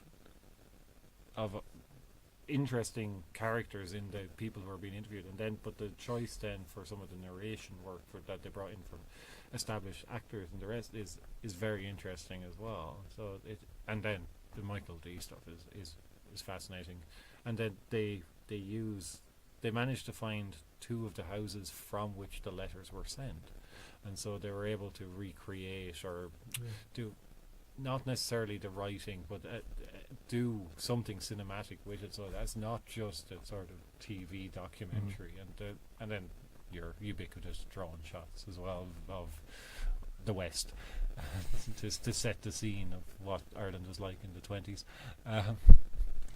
But I can't see it travelling well because it is so Irish. It is such a uniquely Irish thing. But it is, for anyone who's interested in your own history. Yeah. Some people aren't, and there's no issue there. But if you are at all interested in your own history or interested in the history of Ireland, this is very, very much worth seeking out. So it's only playing in the I in Galway, the IFI, and in movies in Dundrum. So it's not getting a huge release. But it is getting a release. Yeah, and it will. And RT have taken it and whole. It'll play a lot well or better on TV, I would imagine. So there was a concern that perhaps it would be edited for TV, but it has which not. Which really disappoints me when they do that with documentaries, I have to say. Yeah. I mean, find a half an hour in your schedule, for Christ's sake. Because there really isn't anything that should be cut from it. It's very, very lean. I'm all over this. Yeah, so that's us for the week then. Darren will be back next week for the end of year wrap.